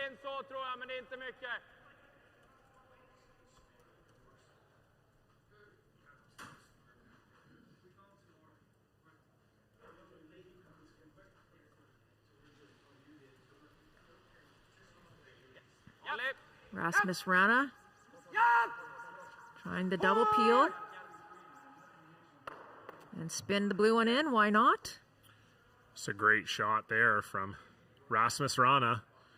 As we said, this front end of Christopher Sundgren and Rasmus Rana has been absolutely fantastic this morning. Not missing much and not letting Mike McEwen get a whole lot set up. And you can see Mike just doesn't really know what to do here. Well, he knows what to do. He just doesn't like it. He wishes there was something else he could do. It's a bad setup. Yeah, you can hear Mike just saying it's a bad setup, right? They had 3 red guards out there a second ago. Yeah, like that. Well, and it's hard for Mike, too, because he's down 3, right? If he's down 2, you say, okay, well, we just didn't get the setup we wanted here. We'll just take the hammer into the 6th and hope we score 2 in the 6th and win the 7th, 8th battles. But when you give up 3, you kind of have to try to score points in this end, I think. I totally agree. So I think Derek's throwing just a tap back here. Would love to tap the blue one back behind the tee line and roll their shooter underneath if they can. This is a little bit heavy, I think I heard Mike say. Would love that rock to actually stay in the rings.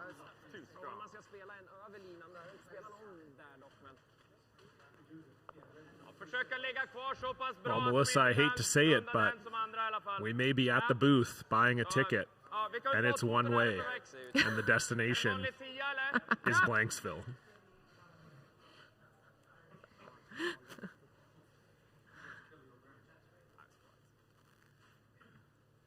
But we'll see.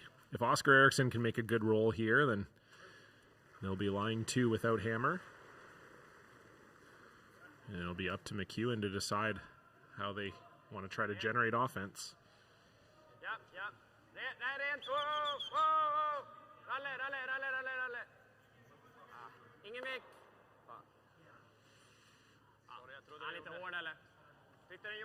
And a rare miss from Oscar Eriksson there as he completely rolls out of the house.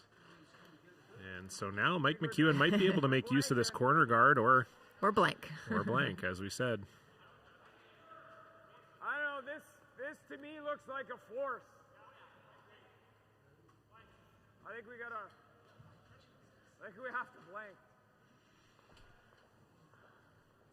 You could try and place one perfect. Whatever you think.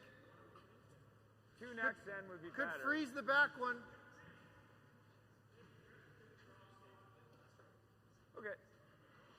Yeah, I like trying the freeze. I don't think you need to fully give up on this end yet. As Mike said, 2 next end would be better, but they kind of need to get on the board here. 2 this end you'd take as well if you're Mike McEwen. So I don't mind this. If Reed can make the perfect freeze, you never know what happens. I agree that going behind the corner guard would be tough, I think, Melissa, to get 2 going because you're not shot when you're getting around the corner guard and you're getting a little too late in the end to maybe not be shot. Line. Yeah, I agree with that, John. And also that the guard is quite high up, too. And we've seen how much you can get by a guard and still access a rock in the house that's fully buried. You see, it's just, you know, less than halfway. So great opportunity here for Reed to try and make a perfect freeze. Pretty darn close. Yeah, really close. Just over curling a hair and heavy by about a foot. But by playing the freeze, it still does keep the blank alive.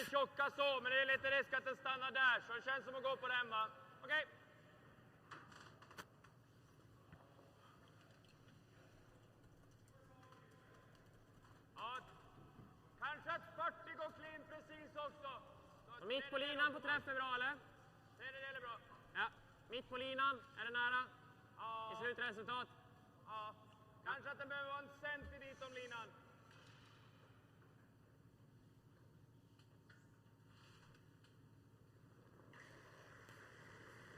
So Oscar Eriksson will try to mash these two. Ganska mjukt dock. Well, actually, it looks like he might be trying to pick the red off the top, and he will do just that. Why not? Yeah, why hit them both when you can only hit one, I always say. Great shot from Oscar there. And so another attempt at the freeze from Reed Carruthers.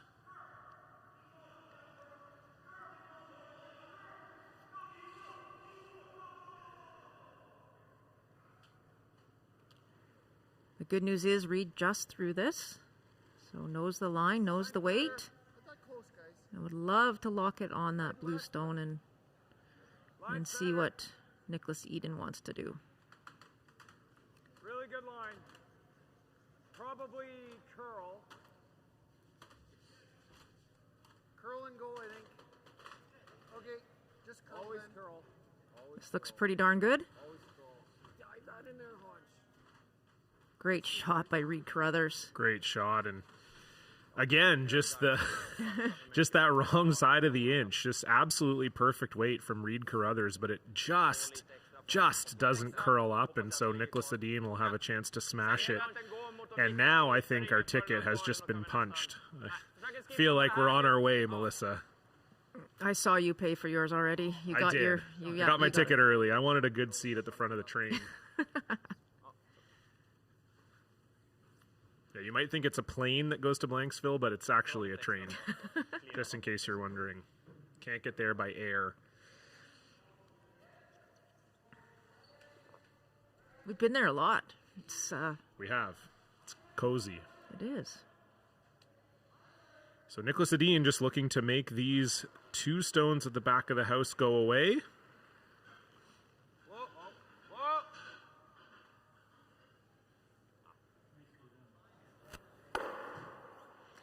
And he will make no mistake.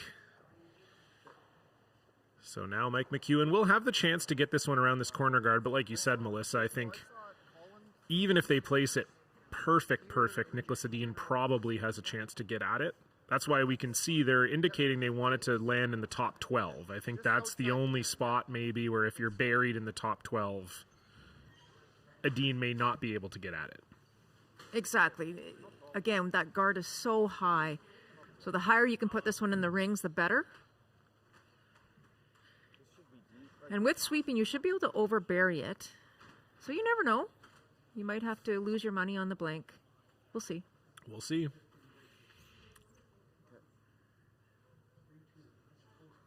So first rock here for Mike McEwen. Looking to bury around this corner guard.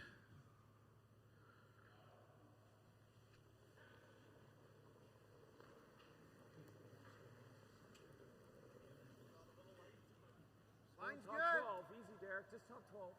Curl. Probably curl. Yeah, line's close, good. though. Line's good now. Curl. Easy, line's good. Okay. Line's perfect. Just want to put this top 12. Don't want to go too deep here. Curl. Yep. Curl. Yep. Keep going. Curl. Keep going. Great shot by Mike McEwen. Perfect spot for Mike McEwen. Overburied just a little, so really tough now for Nicholas Edin to get at it. Oh my goodness, my Wow. ticket might be void. Oh boy. What a shot for Mike McEwen. Couldn't have walked it down there any better. Jag hade 15-2 där. Den är bite 8 i höjd. Så, lite mjukare satt. Ja. Kan ju vara ända ner, hänga åt foten också bara. Ja. Because it's overburied, Nicholas not even going to take a chance at it. He's going to throw the draw. Exakt mitt på 12-foten. Så sikta på I alla fall hänga åt Just saw the path that Mike threw, and he wants to get this fully buried behind that one, and that's the problem with the high guard and you having to throw your first one top 12. It does give an opportunity to your opposition now to fully bury behind 2 guards, and that'll put the force on. I think your ticket is void. I think so. I'm stuck in Blanksville. No one else is here. We'll leave you there for a while. That's probably best. Probably best. So Nicholas Edin, tough shot here on his last, looking to get around a couple McEwen stones to prevent the deuce.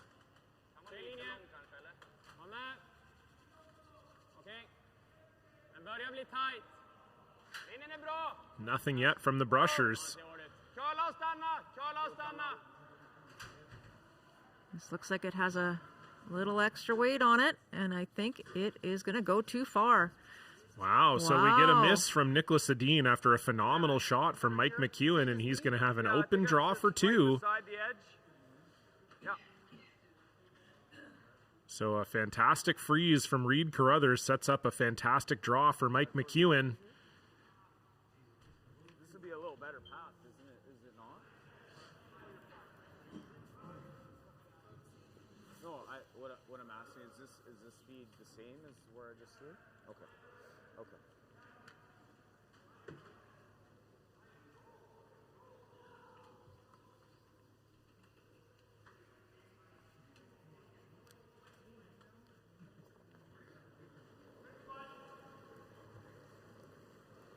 Final stone.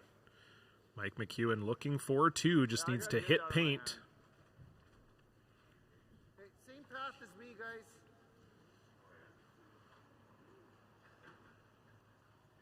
Yeah, I can't hurt it. I was 15-6. And he will make no mistake. So put 2 up on the board. McEwen gets their first points of the game. Nicholas Edin will take a 1-point lead and the hammer into the 6th. You're watching the Nufloors Penticton Curling Classic live on curling.com. Running the sanctuary absolutely brings me peace. The work is 100% cathartic for me. You know, I find myself getting tied up in it and being busy, and then it's really nice just to sit, breathe in life, and it's beyond zen.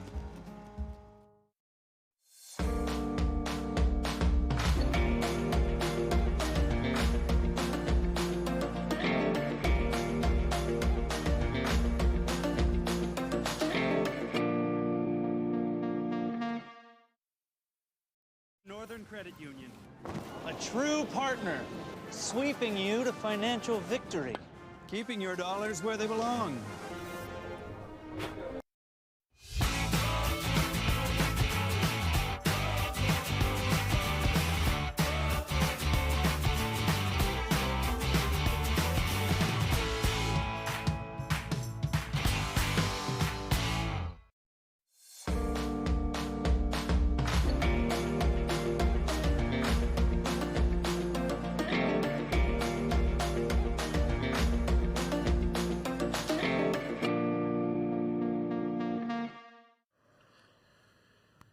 Hello, folks, and welcome back to continuing coverage of the Nufloors Penticton Curling Classic live from the Penticton Curling Club here in beautiful British Columbia.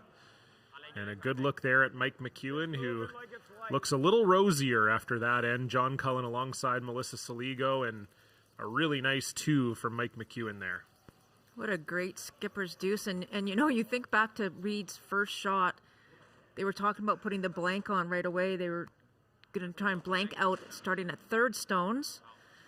But after some discussion, they decided to play the freeze, and Mike McEwen making 2 perfect shots and puts 2 on the board there. But not a good way to start here, start the 6th end without hammer. Yeah, Colin Hodgson unfortunately hogging that one. And so This will allow Nicholas Edin to get a corner guard up unimpeded.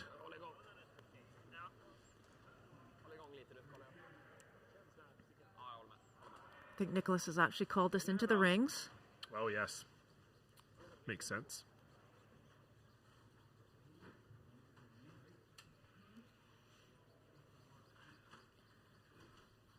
So Colin will have another try here. Throw a center guard. Not even waiting for that blue Edin's rock Already to come throwing to stop. it. Rocks hasn't even stopped yet. Two Skips laughing about that. Colin eager to correct his mistake. Maybe they have a train to catch or something real quick here. No,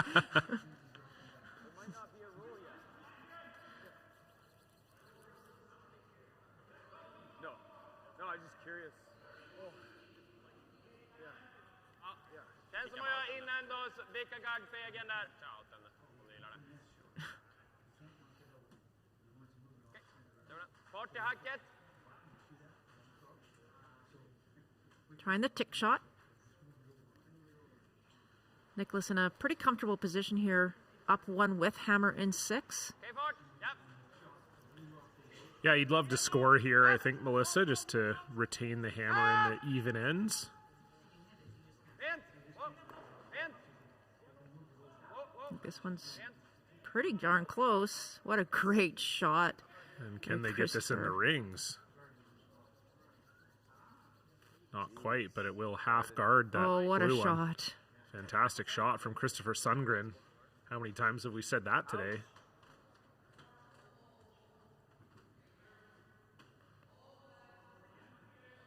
The man they call Kripa on fire this morning.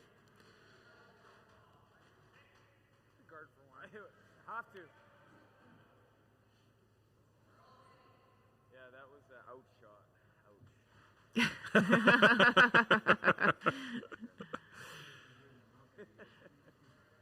At least if it came into the rings, Mike could hit it, but...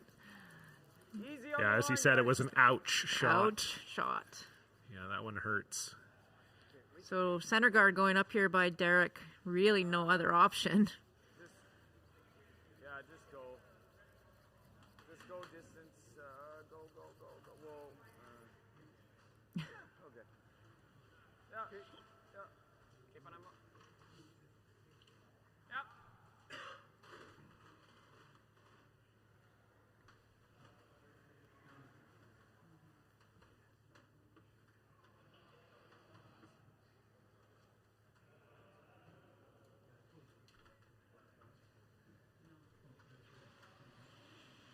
Rasmus looking for the peel.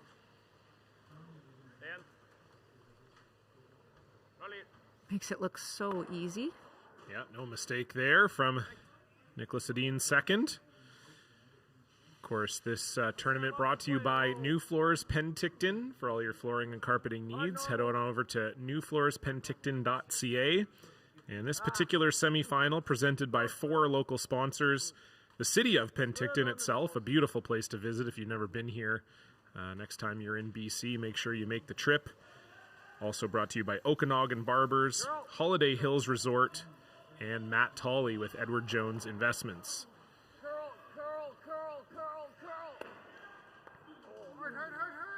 Oh. So close from Derek. Helian, bajta åt foten där.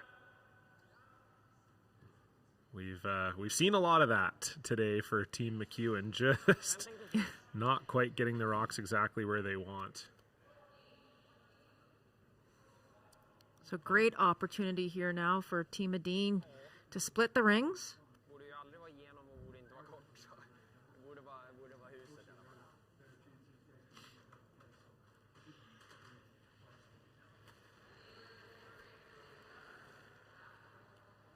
Linjen är bra.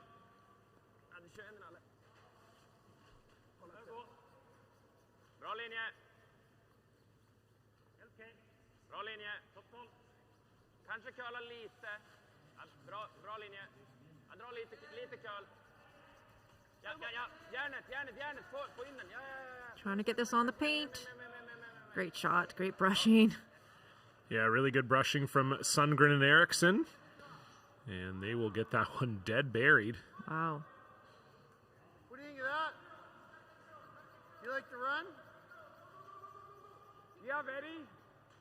I have like a little less than a quarter.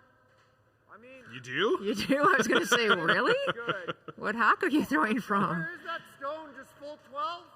Yeah. You could.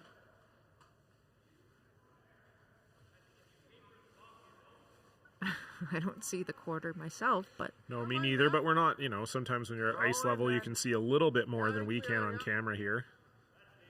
Okay. so they're talking about playing the run, which is what Mike was thinking that he wanted to do. Reed is thinking more the draw, try and come around those two rocks on the left-hand side as we look at it. Yeah, I think if you make the run, you're probably out of the rings. So it just gives Nicholas Edin the same shot back, and then it's double guarded. So they're trying to draw, but this is also very risky. I was already thinking about saying risky, and then I said Alsco. This is also very risky. As Reed said, if you don't get this one perfectly buried and in for shot, you're in a world of trouble here. This one's curling a lot. If you ever make this perfect, though, you might be forcing Team Edin, which would be your goal. Needs it to stop, though. Good try. Well, I think certainly out counting the one on the left. Yeah, it's shot. But unfortunately, I think it came out the other side. So Oscar Eriksson should be able to get to it with the wide in turn for him.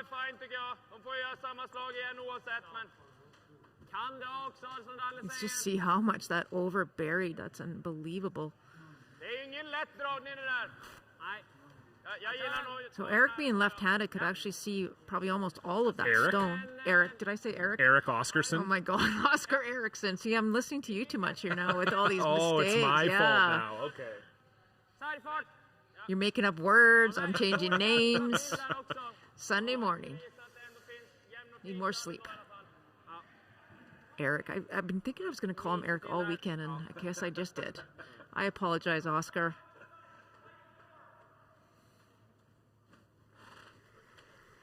So here we go, looking to come around everything, and this is not easy, getting out into the weeds here.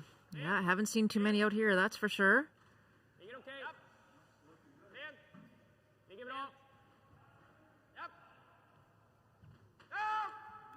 Should start to go now. What a shot by Oscar or Eric, however you want to look at it. Oh my gosh. What a great shot. I didn't know you could even stick that. Why not? Yeah, just making that look so easy. Phenomenal shot there. Great touch. So Team McEwen is all in now. Team Edin, line 3.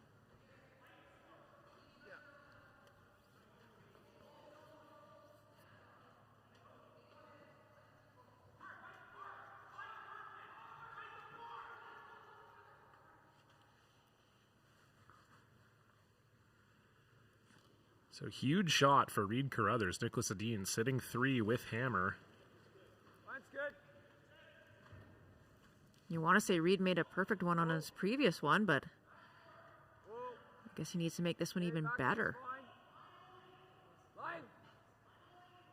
Room. Line. Yeah. This looks a little better for weight. Curl. Oh, this is going to be a pistol. Gotta go. Get it in there. Oh, did that check out? What a great shot, though. Really good shot, but I think you can probably get to it. As Mike said, just surprised it kind of stopped. It was on the perfect line, and it just sort of hit the brakes in the top of the house. I mean, still an excellent shot, of course.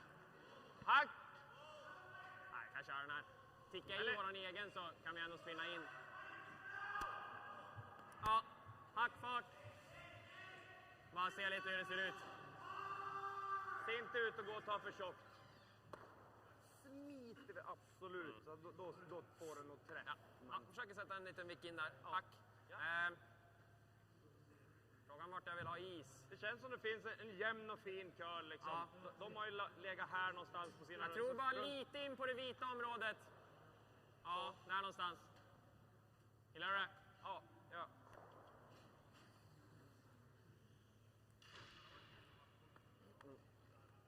Lite mjukare. All right, I think they've elected to throw hack weight here, John. You can see about a third, I would say, of that stone, but... Yeah, you can see how precise this shot will be. Big shot here by Oscar Eriksson.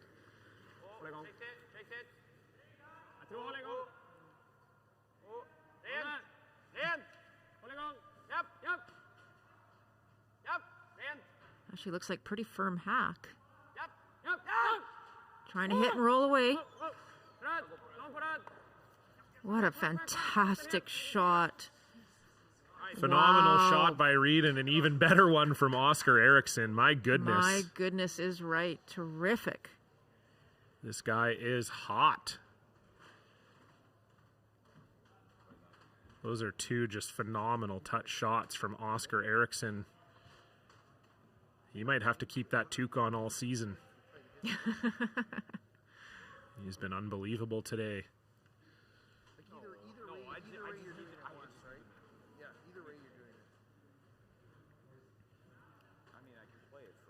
So if you are Team McEwen, how do you limit the damage here? Play the hit and roll, which is obviously not easy. Split with, I'm seeing a bump. Yeah, I like and that. I'm seeing it within. Yeah.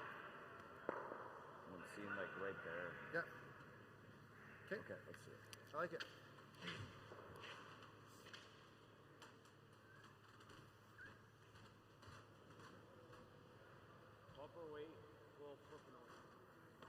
You heard Mike say bumper weight.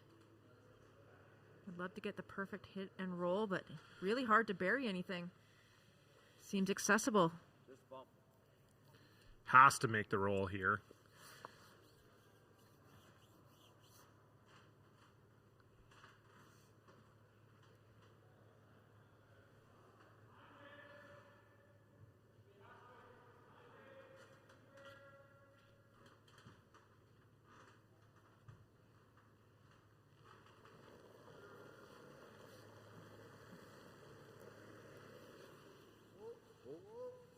Whoa, Derek, off. Close. Whoa. Whoa. Clean. Clean. Whoa. Left. Yep. Yep.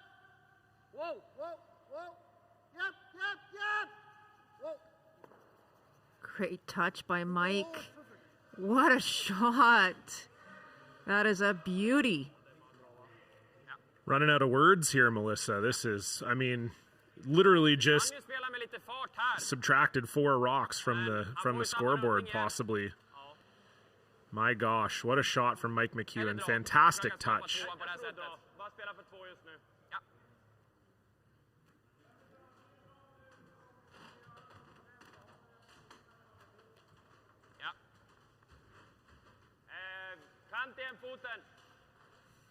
And so now the pressure back on Nicholas Edin. Try and get this one around the 2 guards.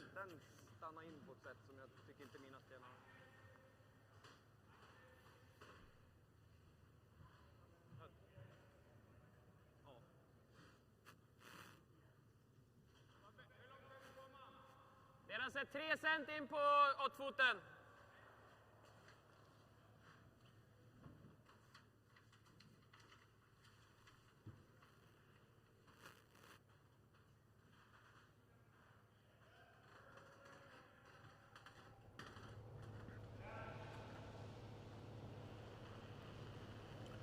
So first shot here for Nicholas Edin with hammer.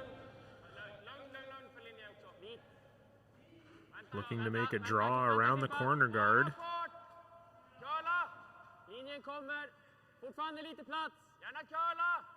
Weight looks there.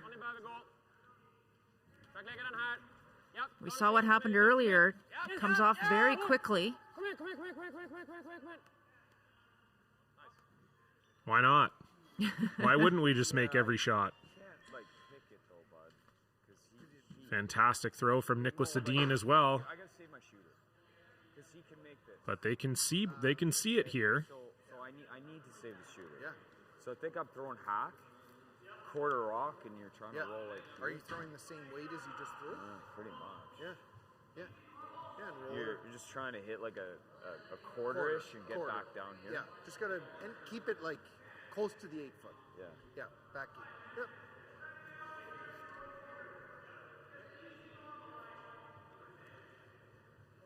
Yeah. Somewhere in that area, bud. Yeah. It's got to be close, just with hack. Yeah. Hack like quarter-ish. Yeah. I don't want to pick it because you can make this out turn for 4. Yeah, you can see it. Okay. Third of a rock makes it, quarter. Yeah, quarter with hack is perfect, but you probably get away with a skinny third, Hodge. So huge shot here from Mike McEwen. Made a great one on his first. Almost a game saver. Would really like to do the same here. Quarter rock. Punch the blue Edin stone out and actually retain his shooter in the rings to lie 2. Whoa, Derek. Close. Close. Clean. Yep. Yep. Whoa. Whoa. Yep. Whoa. Close. Yeah. Curl. Yeah. Line. See the red. Yep. Gotta go. What a shot. Great shot there from Mike McEwen. Talk about earning your force. They were in dire straits, and Mike McEwen makes 2 absolute pistols. And this is going to force Edin to 1.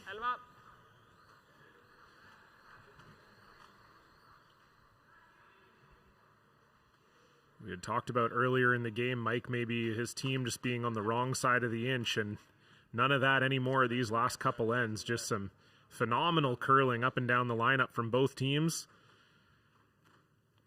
And it will be an open hit for 1 for Nicholas Edin with his last here in the 6th.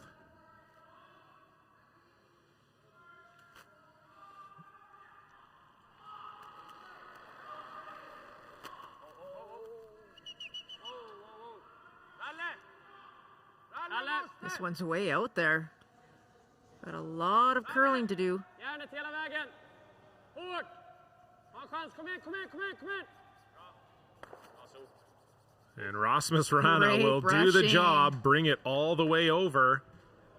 And great shot from Nicholas Edin, so he will get 1. As Reed Carruthers just turned to Rasmus and he was like, great sweep, and indeed it was. So Nicholas Edin will take a 4-2 lead, but Mike McEwen will have the hammer when we come back. You're watching the Nufloors Penticton Curling Classic live on curling.com. Running the sanctuary absolutely brings me peace. The work is 100% cathartic for me. You know, I find myself getting tied up in it and being busy, and then it's really nice just to sit, breathe in life, and it's beyond zen.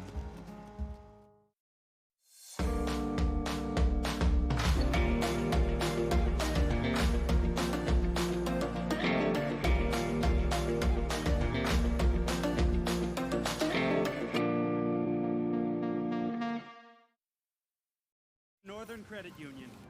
A true partner, sweeping you to financial victory, keeping your dollars where they belong.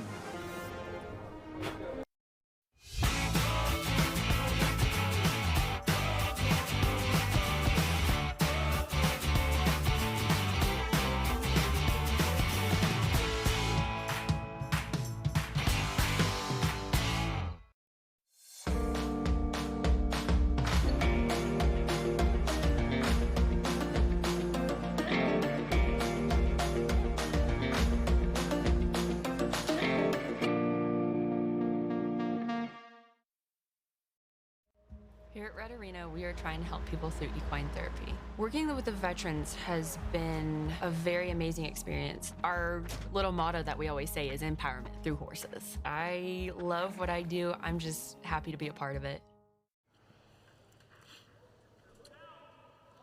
Hello, folks, and welcome back to continuing coverage of the Nufloors Penticton Curling Classic live on curling.com, sportsnet.ca, and World Curling TV.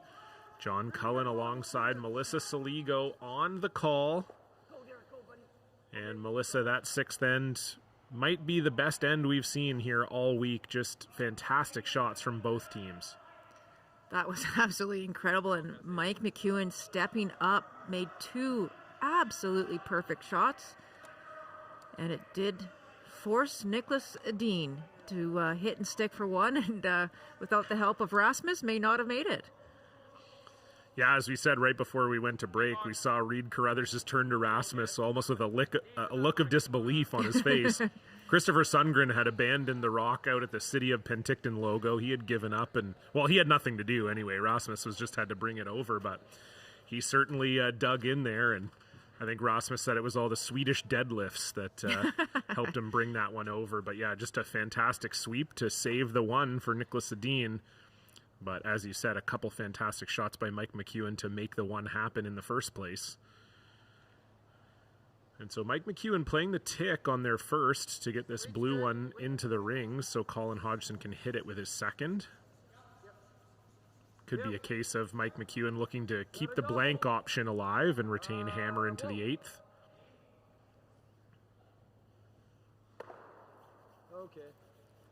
Obviously, they'd be happy scoring two or more here, but you also want to be cautious of that. You never want to get forced here if you're McEwen, so...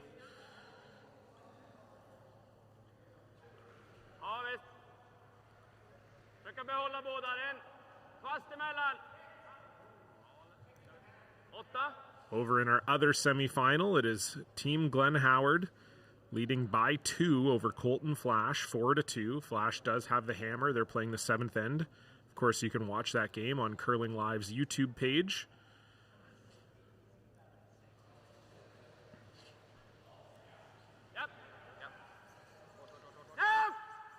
Rasmus looking for the short run here. Love to stick it. That'll do the job.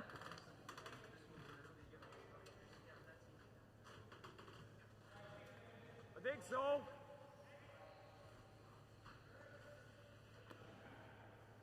Two-thirds. I think you're right, John. I think Mike's playing the blank. Blanksville, did you buy your ticket? Not yet. I learned my lesson last time. That was an expensive mistake in the 5th.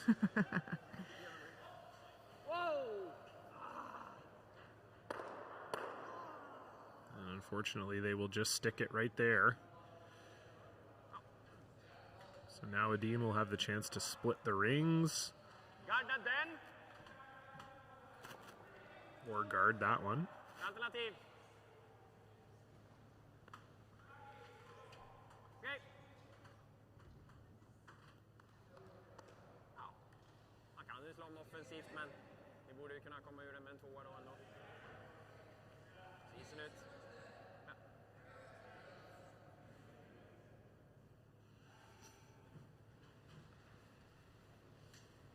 So just a guard here for Rasmus Rana.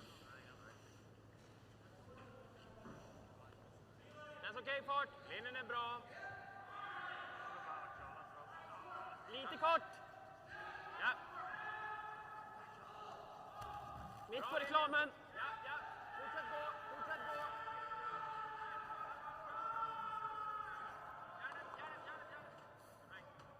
Great shot by Rasmus. Exactly what they called.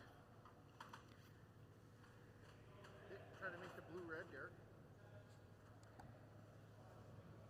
Saw Mike indicate the double peel, and if it goes over top, try and punch the red one into the rings. Out turn. You're strong, smooth.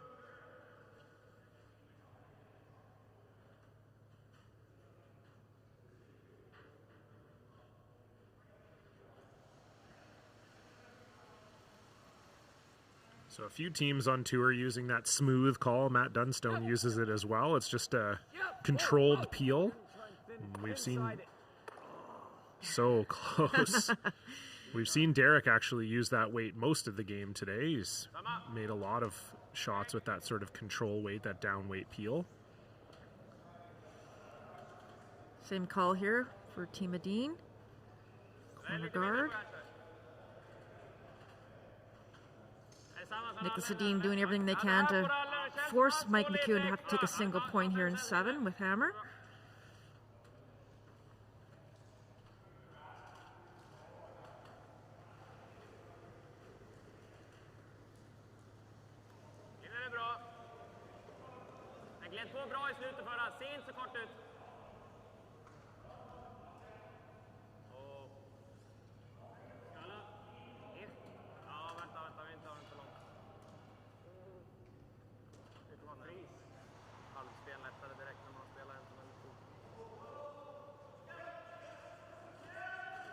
And that will just slide a little deep here, so chance for Mike McEwen to get rid of both blues.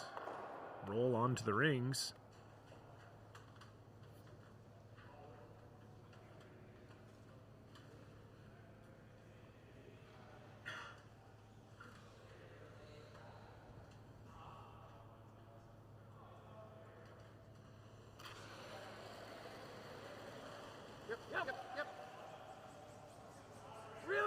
Reed, right out of his hand. Reed Carruthers maybe a little tight. Oh. Had the chance. Yeah, that's a missed opportunity there, and Reed knows it.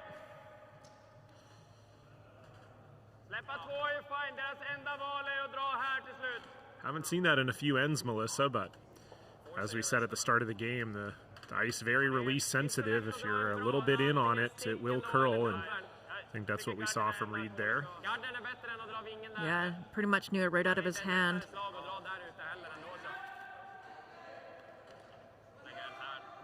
So Team Edin just trying to decide where to put this stone. They can guard, obviously, again, but it is getting late in the end. They can draw in turn around the red stone.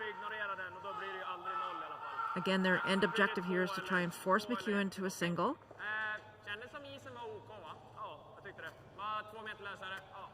One more guard, maybe? Looks like it, yep. As Oscar gets ready to throw this, a few happy birthdays I want to throw out here, Melissa. A birthday out on the ice, Catlin Schneider, 3rd for Colton Flash. It's his birthday today, so happy birthday to Catlin. And I got to give a shout out to my good friend Josh and my father-in-law Jerry. A lot of big birthdays today. Wow. Yeah, on this October 17th. Who knew? Such a popular birthday day. When's your birthday? 2 weeks. Whoa. Halloween. Scary. Boo.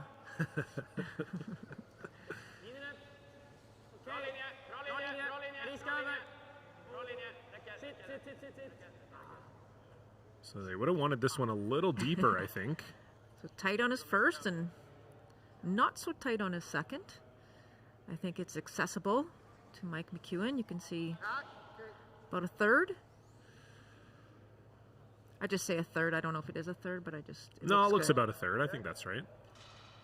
33.3% for you math heads out there.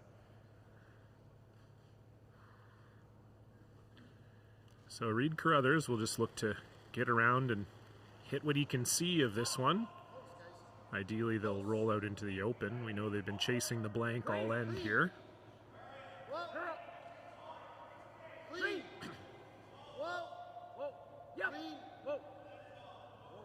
Nice shot by Reed. No mistake. Very nice. Good shot.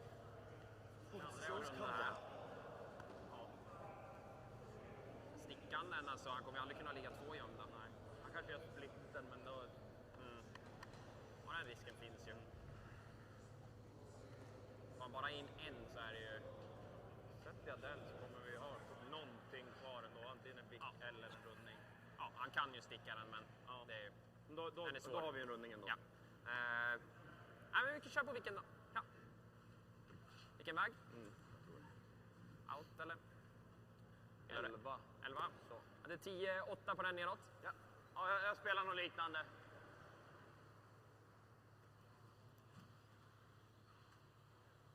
Kan ju runda, men jag är lite rädd att han går på splitten då. Ja. Playing the hit and roll behind the red stone.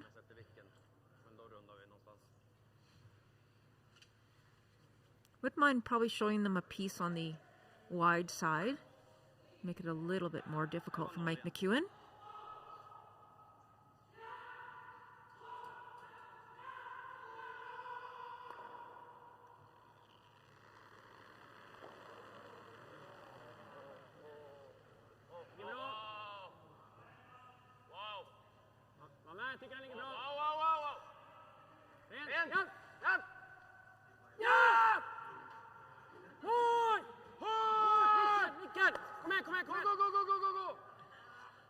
And they will end up showing quite a bit here. Yeah, just almost missed the full sweep. stone. Yep. Had to be careful there, obviously, though. Yeah. Yeah, I probably want to just stay edge, like a solid half. Yeah. What are we, like in this area? So it's gonna, this will still curl at the button path, I think. Yeah, it should, right? Yeah, I think Let's so. see that ace again. Okay, so. I mean, I could throw bomb. Yeah, or hack in just like there. Sorry? Hack in here. I don't mind bump. Oh, it's good. I think that's good. This is good for bump, I think. Okay.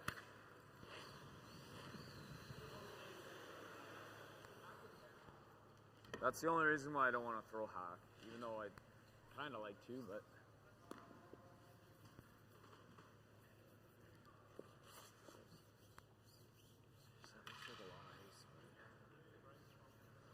It's gonna curl in that center area. So. It's an inch less. So Mike McEwen again asked to make a finesse hit here around a guard. Stakes are a little lower this time, but certainly they've been looking for the blank all end, so they'll need to make this one if they want that to stay in play. Clean. Oh, Derek. Clean. Yep. Clean. Curl now. Okay, no roll on the red. No roll on the red. Sit it right in the Nice shot by Mike McEwen. So Nicholas Edin will have the chance once again to try and force. Ändå tunn på båda. Om vi lägger den mitt på 10 här. Halvjämn där nere är ganska nice också. Ja. Den känns ju lite lättare då. Ja. Men jag vill absolut inte flirta med att råka ticka i den här. Det håller jag med om. Vi spelar för att ta is för att lägga den halvjämn och så kan vi dra in den med rally i slutet. Ja. Vad tänker du då? Jag tänker en decimer, en kant 4, lite utanför det där svarta strecket. Där, ja. So this is Nicholas Edin playing the percentages here. The analytics suggest that if you give up 2 in the 7th and in their situation and retain the hammer in 8, that's a better winning percentage than if you were to just try to get aggressive and force them to 1 here and maybe give up the blank. So Nicholas Edin just going to ignore this redstone, biting the forefoot, draw around the corner guard, and this is a way to force Mike McEwen either into 2 or a miss would then give them a steal and a 3-point lead. What a great call by Nicholas Edin. I feel like this is a call you would make, John. No. Well, I don't get to make any. I'm the lead. I don't make any calls.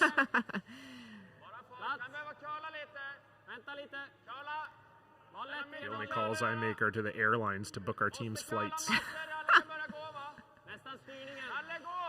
This one needs to slow down. Trying to get a little kiss here. And it will roll. I don't think it's shot. No, I don't think it is. But decision time here for Mike McEwen, who's been playing this whole end to try and get hammer It's one of those where I gotta rattle through. in the 8th end. No, it's not. Like it's Just take 2. Yeah. Yeah, option 1 obviously just to take 2. Other options to try and peel and spin your shooter through the middle and blank. But if you ever take 1, that's not a good thing. Yeah. I think so. Yeah, I mean it's probably a half dozen of the other. Yeah. If the blank was a little easier. Is Sundgren gonna miss a tick? You have to ask him. If he doesn't miss the tick, it's game over. I'm thinking 2, but Wow.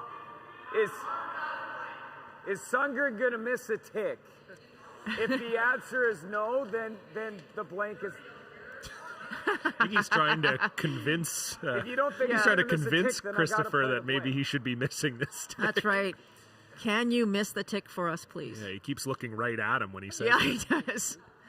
You see Glenn over there, he's just laughing. He's listening to this conversation. oh yeah. Same weight at it? Yeah, because I can come into the 3 anyway. So like the team. Where was the ace? Out there? It's like same shot, right? Is that the same?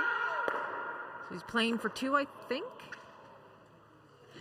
Colton Flash just about made one of the most insane shots I've ever seen.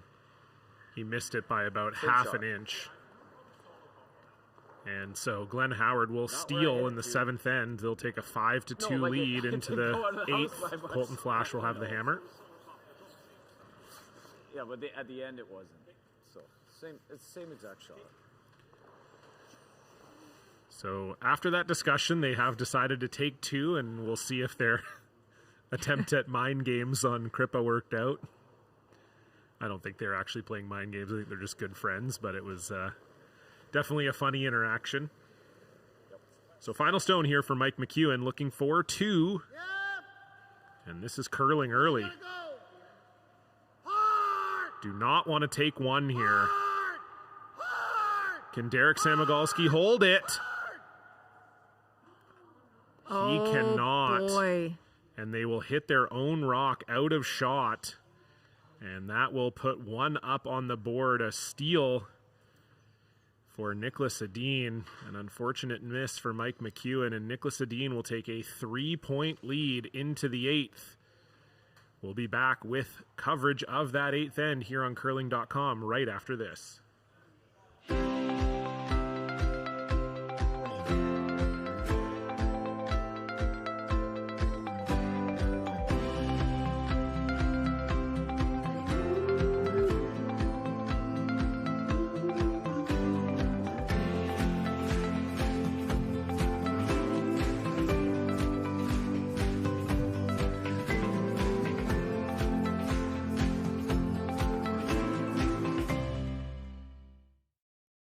I'm a little bit of a nerd when it comes to landscaping. I've studied soil down to the microbes. It's that level of detail I bring to my work and to my business. Straight lines and a healthy ecosystem is what I'm all about.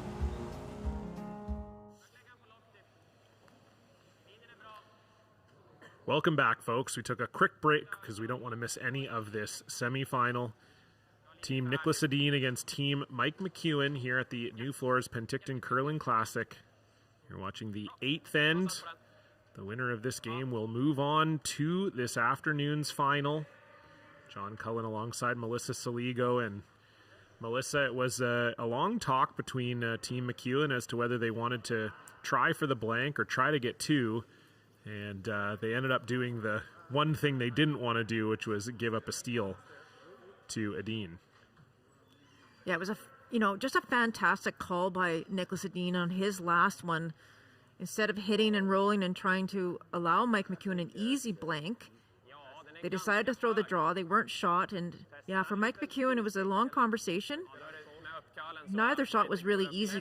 He threw the exact same shot he did on his first one, but you could see less, and he just got it started, I think, or maybe a little lighter, and Derek tried to hold it, and unfortunately, worst case scenario, where he pretty much hit the guard and actually knocked his own shot rock out. Yeah, I would think based on how the sweepers reacted that he might have got it started a little bit, or it was just tight. But certainly Derek Samagalski was on it right away, so wasn't the way Mike wanted to throw it. And it's too bad because Mike has made just a unbelievable amount of shots here, especially in the second half of the game, to get his team back in it and to give them a chance. So unfortunate that he missed that one, and now it's going to be a big hill here for Mike McEwen to try to climb. Well, Christopher Sundgren didn't make the tip. So that was a topic of conversation. Yeah, it was. Mike asked if he would miss a tick, and he did. So, though they certainly would have preferred him missing the tick if it was 4-4 as opposed to 5-2, but might be an opportunity here for Mike McEwen. Get a second corner guard up and try to chip away. As we said in our other semifinal between Colton Flash and Glenn Howard, it's the team from Penticton, Ontario. Glenn Howard up 5-2, so exact same score line as our game. Colton Flash does have the hammer in that one.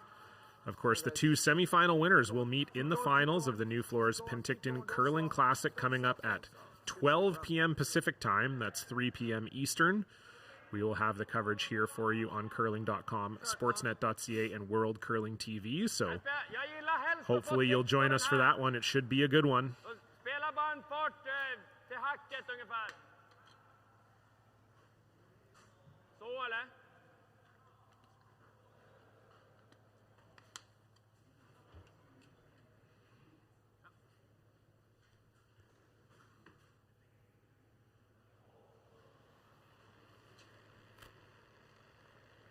It's solid hack. Looking for hack weight. Just try and tick this tight guard. Yep. Yep. Whoa, whoa. Lite mer hack. Greppa järnet, järnet. Hårt, hårt, hårt, hårt, hårt. Oh. Just missing the tick. I mean, it's so close to the boards anyway. You had to just shade it, and they just about had it. And so this is a good start for Mike McEwen. Nicholas Edin missing both of the tick opportunities, and so they will have a chance here. They're still going to be relying on a miss from Nicholas Edin, but couldn't ask for a better start. Derek Samogolski trying to draw around here. Line's nice. Probably like it to curl. Just past T. Straight. Straight. Curl. Curl. Good. Nice shot. Nice touch there by Derek. Very good. And I think it's peel time.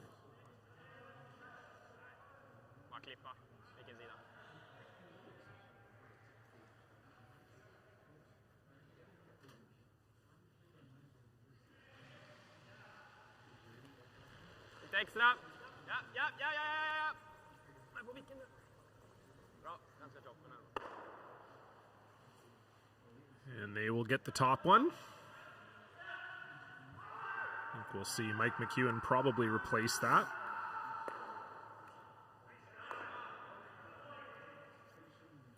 think you got to put it back. Yep.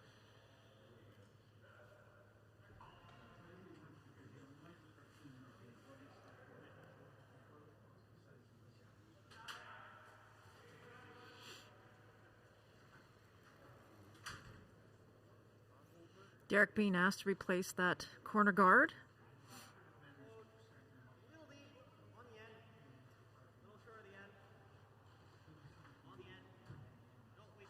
Curl.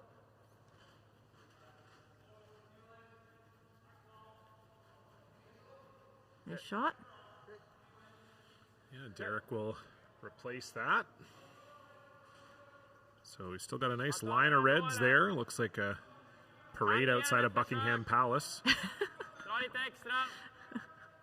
Vad är det för träff? 3/4. I did think about that for the last two shots. Försök spela den på safe side så. Ja, spela den hårt på alltså. Lite till va.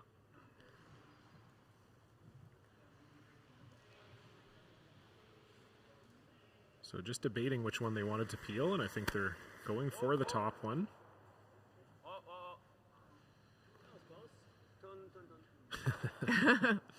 Just? Yeah.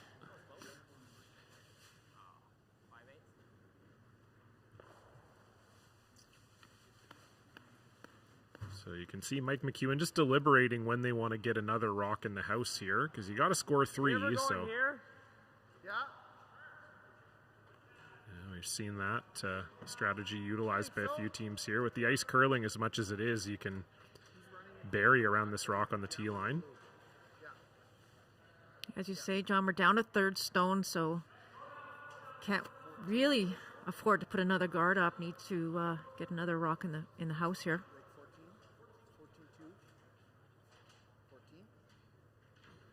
Just some final conversation on draw weight.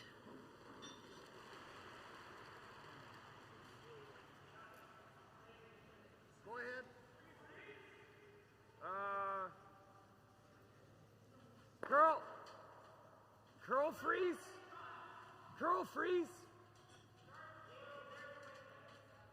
Oh, it's picking a bit. It's picking. Yep. It looked like it grabbed a bit. Wow. So they were trying to come around that blue one, and as they said, they thought it might have just caught a pick or something. And so they'll leave it in the top 12, and this is an opportunity for Nicholas Edin to pretty much put this game on ice. Den är så tunn och det här är en ganska alltså även om vi stuffar den så är det öppen då.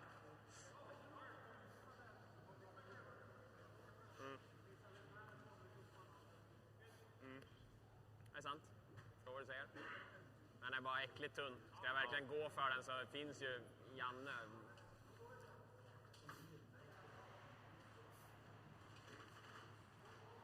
Ja, alltså jag gillar ju tankeprocessen, men tar man den där fjärdedelen eller lite tjock, då kommer den där bara gå ner dit. Så visst är det öppet, de har satt dubbeln, men... Ja.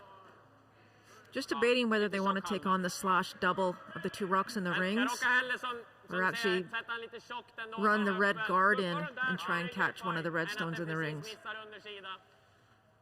Seemed like they were worried about the guard, Melissa, because the shot there would be to try and chop it on the one in the 12-foot, but you risk hitting the back side of it and coming right back onto your own blue. So I think that's why they've decided to throw it at these two. And of course, if Oscar makes this, Mike McEwen will be forced to make his remaining 3 stones count.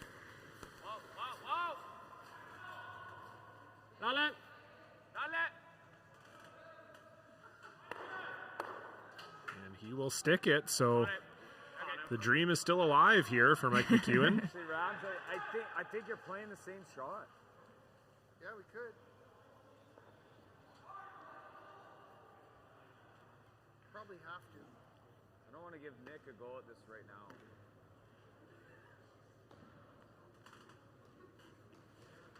Talking about calling the exact same shot that they called on Reed's first, and that's draw around the blue stone that's on the tee line. And then I got to guard it again.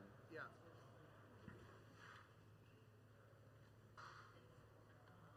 I like this call. It's probably our best chance at 3. I think so.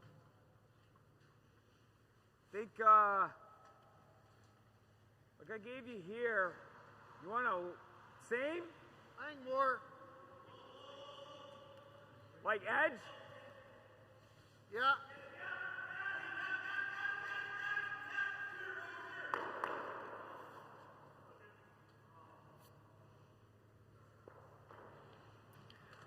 So another chance here for Reed Carruthers to draw one to the back of the house, behind that blue T-line rock there. This first one might have been just a little bit light, and then they were kind of on and off, and I felt like it might have picked a bit. So line looks a lot better on this one. Line! Oh, now it's starting to curl. No, it's fine, hard! It's not light. Or it's not heavy, I mean. You're barely back 8, guys. Come on. Oh, that is not good. That's game over. Yeah, just needed to get that one into the back 12, because now Nicholas has double off his own, and this should make both Reds go. Really good shot from Reed. They just didn't quite have the speed.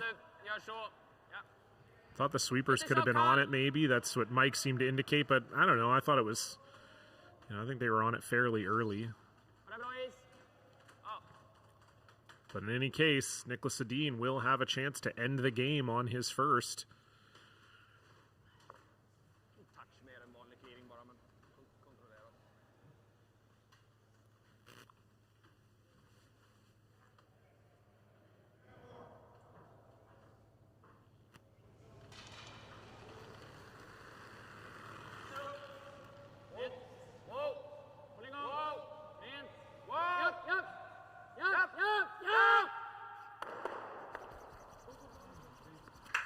What a shot by Nicholas Edin. And end the game he will.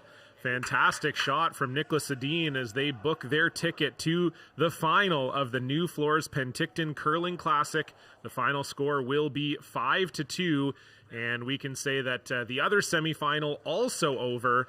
Team Glenn Howard beating Team Colton Flash, and so that sets up our final here, coming up at noon p.m. Pacific, 3 p.m. Eastern Time. It will be Nicholas Edin against Glenn Howard. We'll have the coverage of that for you live on curling.com, sportsnet.ca, and World Curling TV. We hope you'll join us for that one. For Melissa Saligo, I'm John Cullen. We'll see you then. Goodbye.